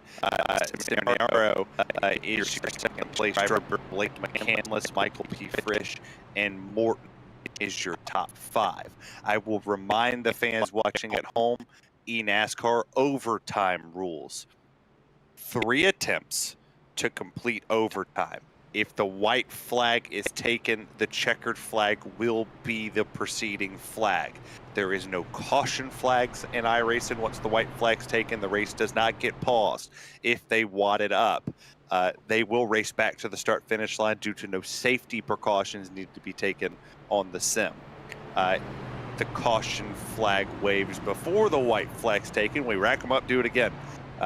This is attempt number 1 at a green-white checker. And before we get to that, we'll step aside one final time under the caution flag. You're watching live coverage from the virtual Daytona International Speedway right here on GridVision.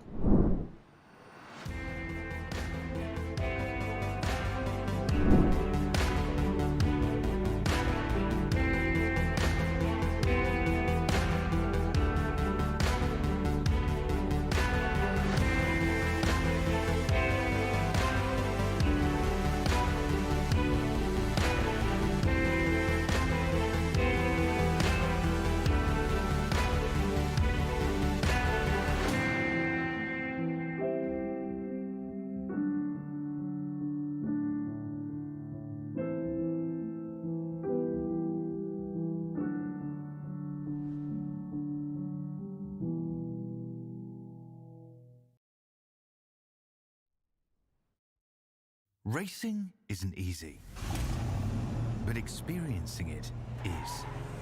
iRacing puts you in the driver's seat with the industry's leading sim racing game.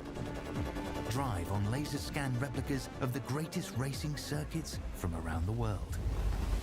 Go head-to-head against other drivers chosen by skill-based matchmaking to ensure competitive racing at every level. Compete across all your favorite series. In officially licensed cars, engineered to deliver the most accurate driving experience possible.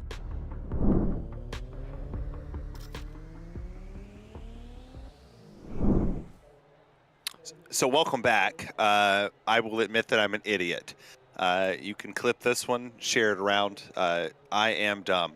I looked at the lap counter, and it is almost midnight. It is way past my bedtime.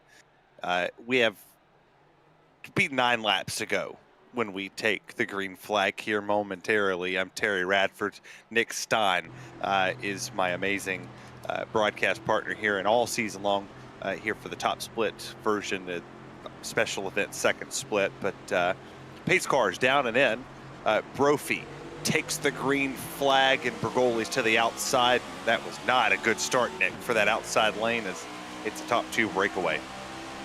Yeah, that outside line not getting the start that they wanted, and you know, Bergoli, he wants more help than he's getting right now, and he really not able to do it. Jason Brophy goes up top. Bergoli sends him 3 wide.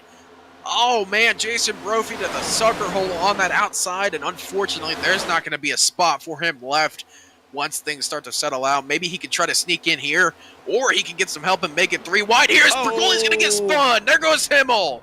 Oh, there goes the 79 as well. Back up in front of the field. Huge wreck. Caution on the racetrack. Well, there's the big one. That was a big ass one. It's that. I'm not sure. There's the 11 stuck on the banking, and he has no help. You want to know what's funny? Jason Brophy started that lap in first position. He fell back as far as 12th position. Guess he's still back a leader. in the lead. Yeah. He took the lead back. They all so decided you see right here. Yeah, you see right here, he gets sent up 3 wide, and he's falling back very quickly here. He fell back about as far as, it's like 5th, maybe 6th, possibly even 7th or 8th at one point. And yeah, just a bad block from Paul Bergoli there. And doesn't look like he'll have too much damage, but as for the rest of the field, man, that was a couple of very hard hits, especially for the 17 and the 11 there. Yeah, the 30 got a pretty good pop in the rear. The 11, I mean, his front tires were locked. And, I mean, take a look here. A little further back, I mean, the energy through the entire field kind of changed. And I tell you what, coming off of turns 3 and 4 for the top split race, none other. Too close to call to the line. Blake McCandless is the winner of top split. So not only is he a phenomenal broadcaster, he is now an iRacing Daytona 500 champion. Good for him, man. What an achievement right there. Winning a top split let me rephrase that. Winning a Daytona 500, let alone a top split Daytona 500. What an achievement, man. Yeah, we're coming down to the finish of this one, and this one's shaping up to be a really good finish as well. Yes, I mean, this is not quite overtime yet. To fix my clerical error from before. But Brophy, who didn't start that one, but kind of checked up the field when he, went for the block, managed to keep the lead. So didn't hurt him too bad. So he's fine. He's good where he's sitting. So we'll see if Brophy's able to keep it going. Gossett sits 3rd. We didn't think he would be back in this one. The 36 still in this race. Your pick is still moving. He's got an opportunity from 6th to win this thing. I tell you what, he was involved in that pretty big wreck. I believe that was around lap 117, and he's still up there. Doesn't look like he's got too much damage on that 36 car. Maybe he can get up there and fight some of these guys for this win, because if I do believe so, if I'm right, the only big names that have really been up front all race that are still in the top 10 are Tommy Gossett and Matt Coker. So it does look like it should be hopefully not as bleak for that 36 machine.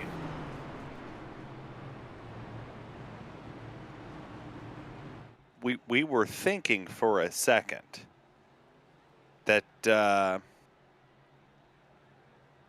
we were going to be able to go to the end, and for a lot of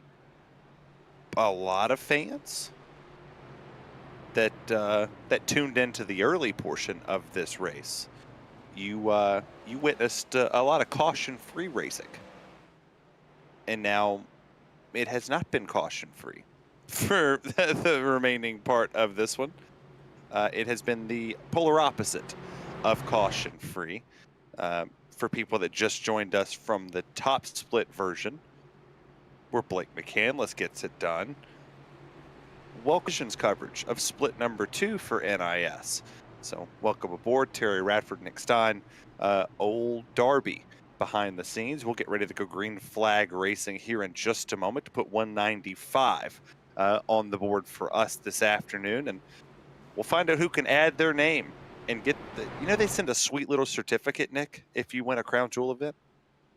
Yeah, they do it for pretty much every special event on the service. So I actually got mine emailed to me for winning the Daytona 24 about a week ago. So yeah, they pretty much send out certificates to you no matter, or if you win any special event on iRacing. It's always a special event working with you. People that Aww. Don't know, this is the first time I've admired your work. I never knew your name. I know that sounds awful, but I enjoy watching the GridVision broadcast, and obviously I had to learn, the ways and the traits that this channel does things versus other channels, and how it kind of goes. But yeah, drivers we haven't talked about this afternoon. Oster is in this one. Forrester's back up here. Delcourt is in this mix. A lot of good drivers in the fight to win this second split version. We'll see if we could do this. Clinley for 5 more times. Pace car sedan down and in. Green flag back in the air. And what a shot from Gossett to the 9. He goes directly to the top. Are you surprised by that move? Absolutely not. I fully expected Jason Brophy to get that amazing start and basically go wherever the line had the most run. As now the 19 car, that outside line is very organized. Jacob Oster on the outside, of course, a part of that Team I5 G camp, and very, very much known name in the IndyCar scene, but not really known in the A-Open and NASCAR scene, as now he's sitting second place with less than 5 laps to go here in the Daytona 500, pushing that 9 of Jason Brophy for everything it's worth, all the way to the bottom. Still hooked up coming off of turn number 4, coming to 5 laps to go in the Daytona 500. He never left his bumper from top to bottom, from bottom to top. He kept it going. Lap 196 underway. This time you see a lot of moving, a lot of jostling a little further on back. Everybody wanting the opportunity to get to the front, to get to the lead. You see the 36. Here comes your pick. Mr. Where did he come from? Terzak trying to everything that car can handle to get him to the front. They have one of the best all night long on the back bumper. Gossett goes to the outside lane. He leaves them high and dry to the bottom. 2-car tandem there. It is a full house on that outside. Here we go. 4 laps to go when they cross the start-finish line. Who's going to win the 500? Yeah, we got a couple more cars heading to the bottom there. Didn't quite catch who that was, but that inside line now has a few more numbers. One more heads to the outside, still side by side. Here comes that 38 machine on the bottom with an amazing push from the 25. Brandon Himmel goes all the way to the bottom. He's going to join that inside line. They have the momentum. Jason Brophy's going to lose the lead to that 29 machine. That is Kevin Fries and Patrick Moose on the bottom. They have help from Brennan Himmel, and that outside line's falling off very quickly. And almost wrecked. They save it. Gossets around. They're wrecking in turns 3 and 4. Does the caution flag stay away? It does for the moment, and now it's out. Caution flag waves. Moose is your race leader, and this will be overtime in split number 2. And unfortunately, my pick was caught up in that wreck. Actually, no, he wasn't. He maybe got a little bit of rear end damage from that, but he seems fine nonetheless. He's in pit lane, so he just towed. Any indication there? My pick missed it. Bergoli, we'll take a look at the replay here, and pushing gone wrong. I believe the 36 blew up. Oh. Yeah. That puff of smoke normally means goodbye. Was that an engine blow? We'll get a cockpit view here. Might have been a blow-up problem. Let's find out.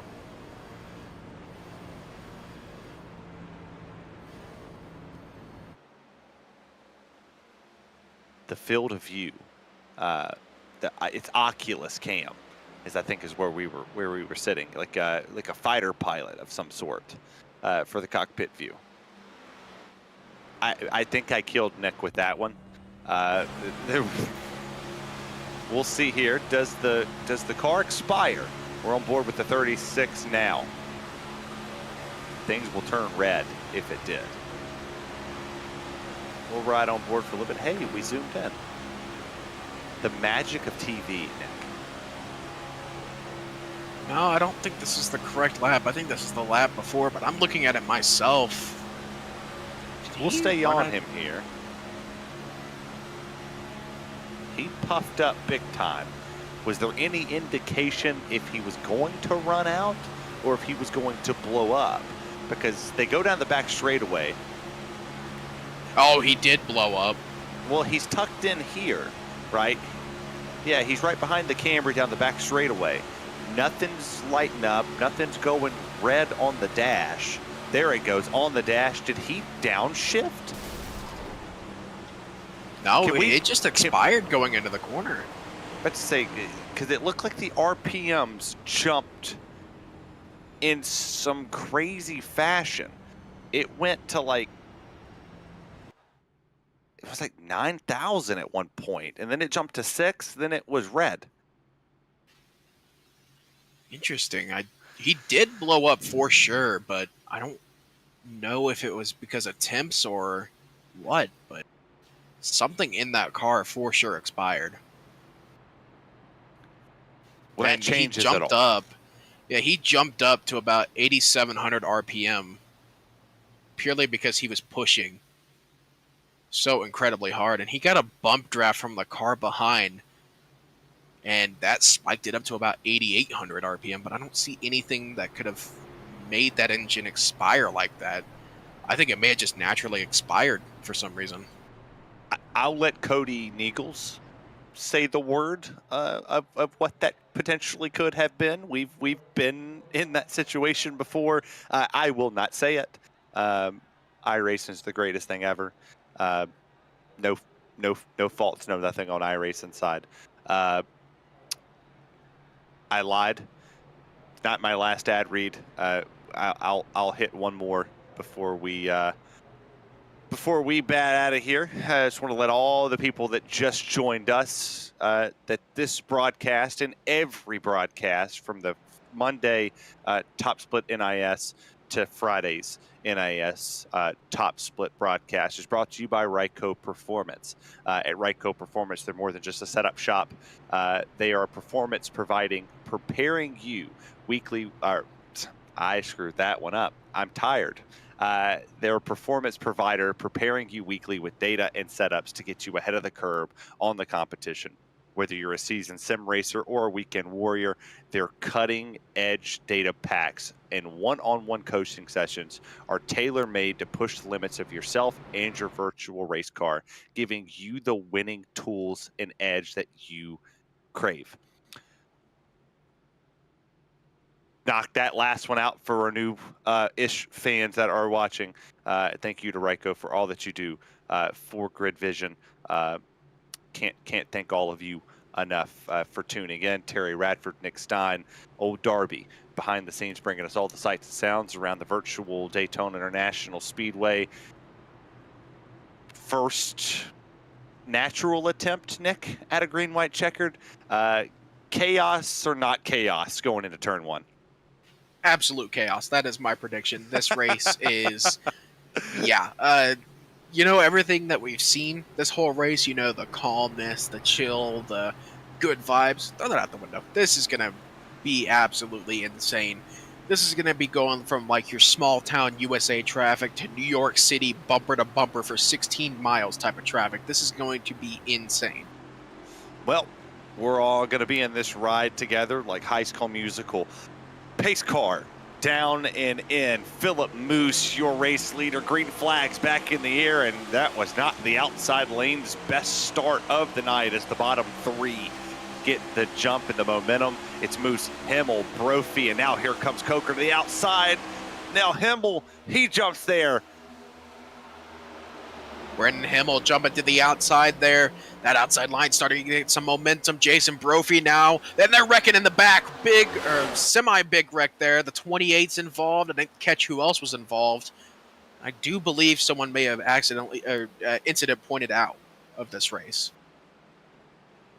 Something you never thought you would hear in a 500-mile race at Daytona. Incident limit out of the race. We'll go back to the time of caution, and I believe Philip Moose is still your race leader. Himmel will then be second. Brophy, Freeze, Coker, your top five. We'll take a look at the replay, Nick, and this looks pretty cut and dry. Yeah, it looks like a add push a little bit further back in the pack. Yeah, just the 79 looks like he may have just, tried to maybe go up to the outside there and just misjudged it. It looks to be kind of what happened here. To get another look at it here. Oh, maybe no. Oh, a checkup. I think the 79 wanted to go down, and there was a checkup in front of him, and that's what caused that. Well, that brings out, correct me if I'm wrong, the first green-white checkered attempt, the first one was natural. No, this is going to be the second green-white checkered attempt. So this is the second attempt. Okay, gotcha. Kind of threw me off with when we took the caution flag because it threw it late. They had crossed the line at one point in time, and I wasn't totally positive that was counting as an overtime attempt. I thought it was authentic. We're not going to go green this time. Be one more time around, and the pace light should go off. Man, you said it. We were expecting pandemonium. Who do you think wins it now? Your car's blown up. You see the differences in the top 7 from what we had before. Who are you putting your money on now? I don't want to make a pick because it seems like every time I make a pick, I was asking Darby.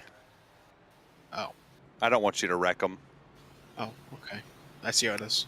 Yeah, I don't think any team owner that's watching would want you to wreck them. Darby, put the camera on the person you're picking. Always fun to have fun with the producer. He's going to auto-generate his response to us. Huh. The 19. Taking Oster, huh? Yeah, I could see that happening. Oster's been up near the top end of the lead pack pretty much all night. And yeah, I genuinely think he's got a pretty good shot at this if he gets the right pushes and the right momentum going. So I do like that pick, and I'm not making a pick because every time I make a pick, it wrecks. So yeah, I will not be making a pick this race. Yeah. Let's not. I'm sticking with Bergoli. I think that is. I think that is the guy. He has not had lead car speed, but he has had the speed to push. I do still think the one is going to be the one to get it done. He might win it as close as what Top Split was won by, which was 1/1000th of a second. That is a genuinely insane finishing. You know, fun fact, I believe it made the January top 10 highlights. I had a finish that I was on the call for, and they had a 1/1000th of a second finish at Bristol in the Xfinity cars. So I don't know if you're a fan of the iRacing top 10 highlights, but if you did watch it, you would have seen it in the January top 10 at, I believe it was number 5. A huge fan, my guy, of the iRacing top 10. So yeah, big fan of all things iRacing. Yeah, and actually I do believe, if I'm not mistaken, it was one of our own on the call as well with me. I believe it was Justin Prince on the call with me for that league as well, and he was the main guy who called that finish. So great to see that one of those clips made it to the iRacing top 10, and for a pretty darn good finish, if I do say so myself. I love Justin Prince. I hope he's watching. Without Justin Prince and his guidance, I probably never would be where I'm at today. So huge props to JP. I will take credit that I probably was the first one to ever make him laugh and be unserious on a broadcast. So I like it. Big fan. To reset it here, if you're just joining us, Terry Radford, Nick Stein, your broadcast team for the majority of the NIS top split. For the special events, we will do second split due to Race Spot and iRacing's contractual obligations to do the special event top split. So we will bring you second split coverage of these. Top split will resume for us next Friday night, 9 p.m. Eastern Standard Time, right here on youtube.com/GridVision. Make sure you hit that subscribe button. Give us a thumbs up, be a friend, tell a friend, share it with a friend. We love it here. Pace cars down at end. Green, white, checkered attempt number 2 underway now. 38 of Moose gets a massive shot from, that's Brophy there in the 9. Himmel to the outside. Coker up there in the top 4 will drag racing into turns 1 and 2. A block up to the outside there from Patrick Moore. That outside line not really going, though, as now Jason Brophy's leading the inside. Patrick Moore trying to get that push from Brandon Himmel there on the top. Brophy on the inside. Bit of a risky push there. And they're going to stack it up further back in the field. I believe that's going to be a caution as well. It will be. Caution flag number, I lost count. On the racetrack now, and this is the final attempt at a green-white checkered. If the caution flag waves before we take the white flag, the race will be over. It'll freeze at the time of the caution, and that will determine the winner. If the white flag is taken, the next flag will be the checkered flag. Everybody should know that by now. I said it 14 laps prematurely twice since. I think we all got the overtime rules down. Yeah. Good. I have the overtime rules down. Good.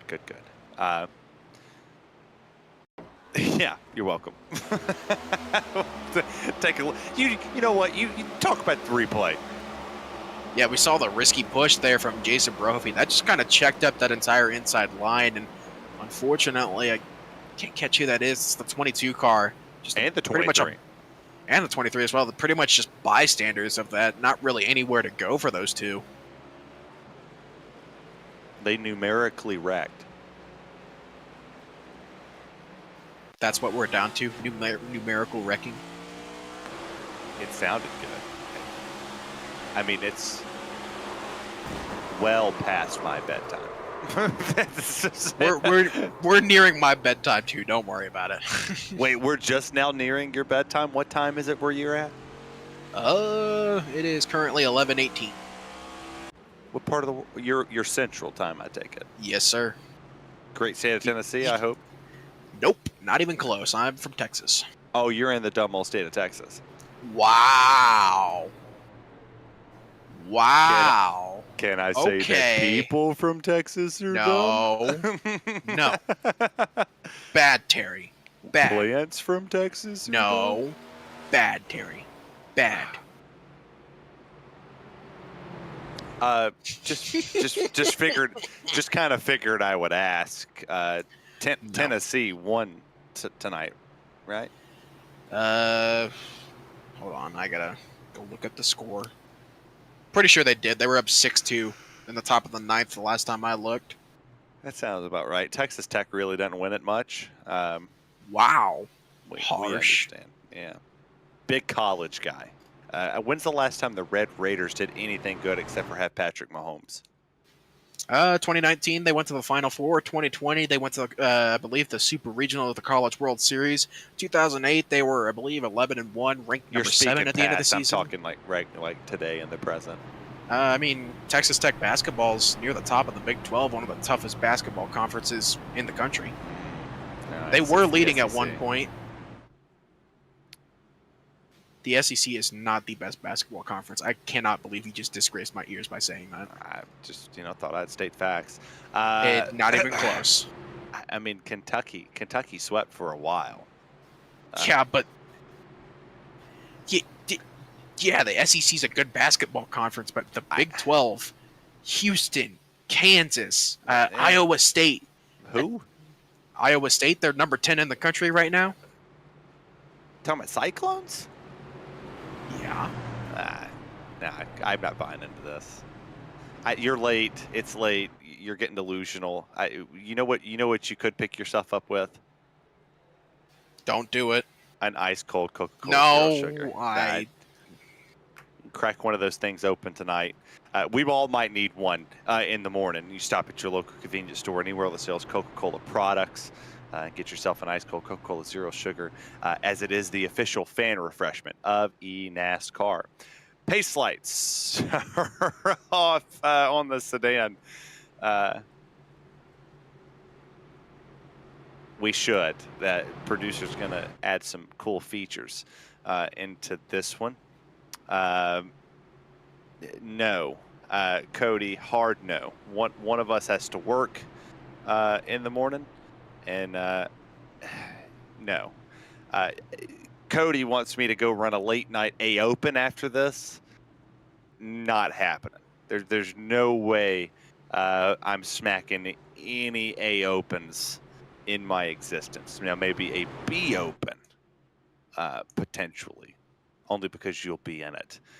They'll come. I mean, if I didn't have to work in the morning, I'd probably be running the 12 o'clock B Open after this. But and see, that's what I'm saying. If I did not have to work in the morning, many times me and Cody got on late at night and just waxed the field in Talladega and Daytona. It wasn't even close. I'm pretty sure at one point in time we had like a 25 or 26 second lead. And they intentionally brought out a caution to try to take the win from us, and we still won it. Don't know how we did it. We still won. So, nah. Maybe Talladega when I'm not having to wake up at 6 a.m. in approximately 5.5 hours to go to work. So. Huge. That sounds like you need a nice cold Coca-Cola Zero tomorrow morning. Damn, I feel good. I will 100% be stopping. We did get extended one lap, so the hits keep on coming, just like Motown in the 80s. Oh my. I'm tired. I can tell. I can tell. The energy in this commentary booth has gone down pretty steadily in the last 50 laps. I would not say it has gone down. Just like the performance at Ryco. Head on over, RycoMotorsports.com. They build championships and deliver results. So, yeah, The energy level is still there. I'm always on go. I can promise you that, my friend. There will always be a go pedal. But I'm kind of tired. I'm sure some of these drivers are getting tired as well. Hence why we've had a good string of caution flags, Nick, in the latter half of this race. Yeah, it's been pretty steady amount of cautions from about lap 175, I believe that's when that first of the string of cautions came out. And good news for you and me, this is the last attempt at a green-white checkered. So if they junk it up, whoever's leading at the time of that caution is going to be the winner of this race. And my money's on the 40 of Brandon Himmel. That would be my guess for who's going to get this one, because he seems to know when to make the right move. Thanks a lot. So now, now he's going to wreck, and nobody is going to have the opportunity to walk out of here $50 richer, unless Paul Bergoli comes from 7th to 1st to win. And the last time somebody came from 7th to 1st in the Daytona 500 to win one, drum roll please, Dale Earnhardt Jr. But I tell you what, grab yourself an ice cold Coca-Cola Zero Sugar and look at Barney the flag man. Green flags back in the air for the final attempt of overtime. Moose, Himmel, Freeze, Coker, Brophy, your top 5 as they all jockey for position in the back. Brophy getting up to the rear end of the 40 of Brandon Himmel. He's got the push going through turns 1 and 2 now. Things starting to spread out a little bit further back. 3 and 4 wide further back in the pack. Patrick Moose, though, has the push on the inside. He's got the run going. Brophy now connected with the 40 of Brandon Himmel. Someone peeking out 3 wide for just a moment, but they think better of it as now that outside line starting to falter. The 38 and the 25 connected now on the inside. They seem to have all the momentum. 3 wide further back in the main pack. Here they come off of turns 3 and 4. All Moose wants to see is the white flag. No caution flag yet. Nothing. White flags in the air. 1 lap to go. Brought to you by Ryco Performance. You can get all of the performance motorsport parts that you need and setups to be the greatest on the racetrack. RycoMotorsports.com. Top side has the run. They're trying to tandem together. It's 3 versus 2. Here comes our producer's pick in the 19 after he gets turned into the wall. He goes to the inside. It's a 2-horse race. Moose gets it. Brophy second. Block to the outside. No contact. Up there. 3 wide. Fight for it. And Brophy saved that somehow. Saved it. And to the line. Here we go for the win. Coker gets it done at the line by 31 thousandths of a second. Wow. Where did Matt Coker come from to win this race? No clue. I have no idea what even happened on that last lap. Jason Brophy was leading off of 4. Oh, man, if he doesn't get bumped there, that 9's going to win this race. Coker gave him the shot of a lifetime, and he gets it done by the slimmest of margins here this afternoon. And we thought that the other race, the top split race, was crazy. You come to this one, it got even wilder. It was almost 4 wide to the line.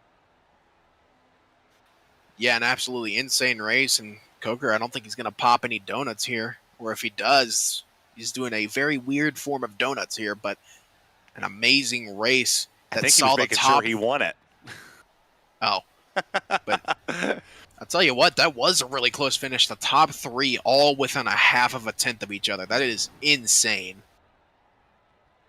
Well, all of his people from Nitro Racing must be ecstatic as he gets it done, and he is now a Daytona iRacing 500 champion as he goes through the grass and makes the landscapers mad. It's a picture of a lifetime.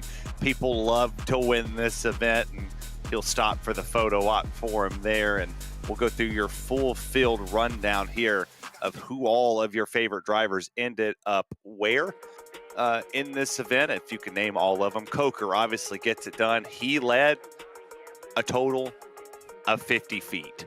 To get this one done totals him 1 lap led. He gained 28 positions from the 29th spot. Brophy finished where he started. Maggie McGuire, Patrick Moose, Treppa, Davis, your top 6. Himmel, Bergoli, after leading a massive total of none, but pushing his teammate Tommy Gossett to 72 of them being led. Carr, Fries, Oslam, Insync, Green, Gossett, Shearer Jr., Bryant, Marble, Oster, and Forrester, your top 19. Finishing, excuse me.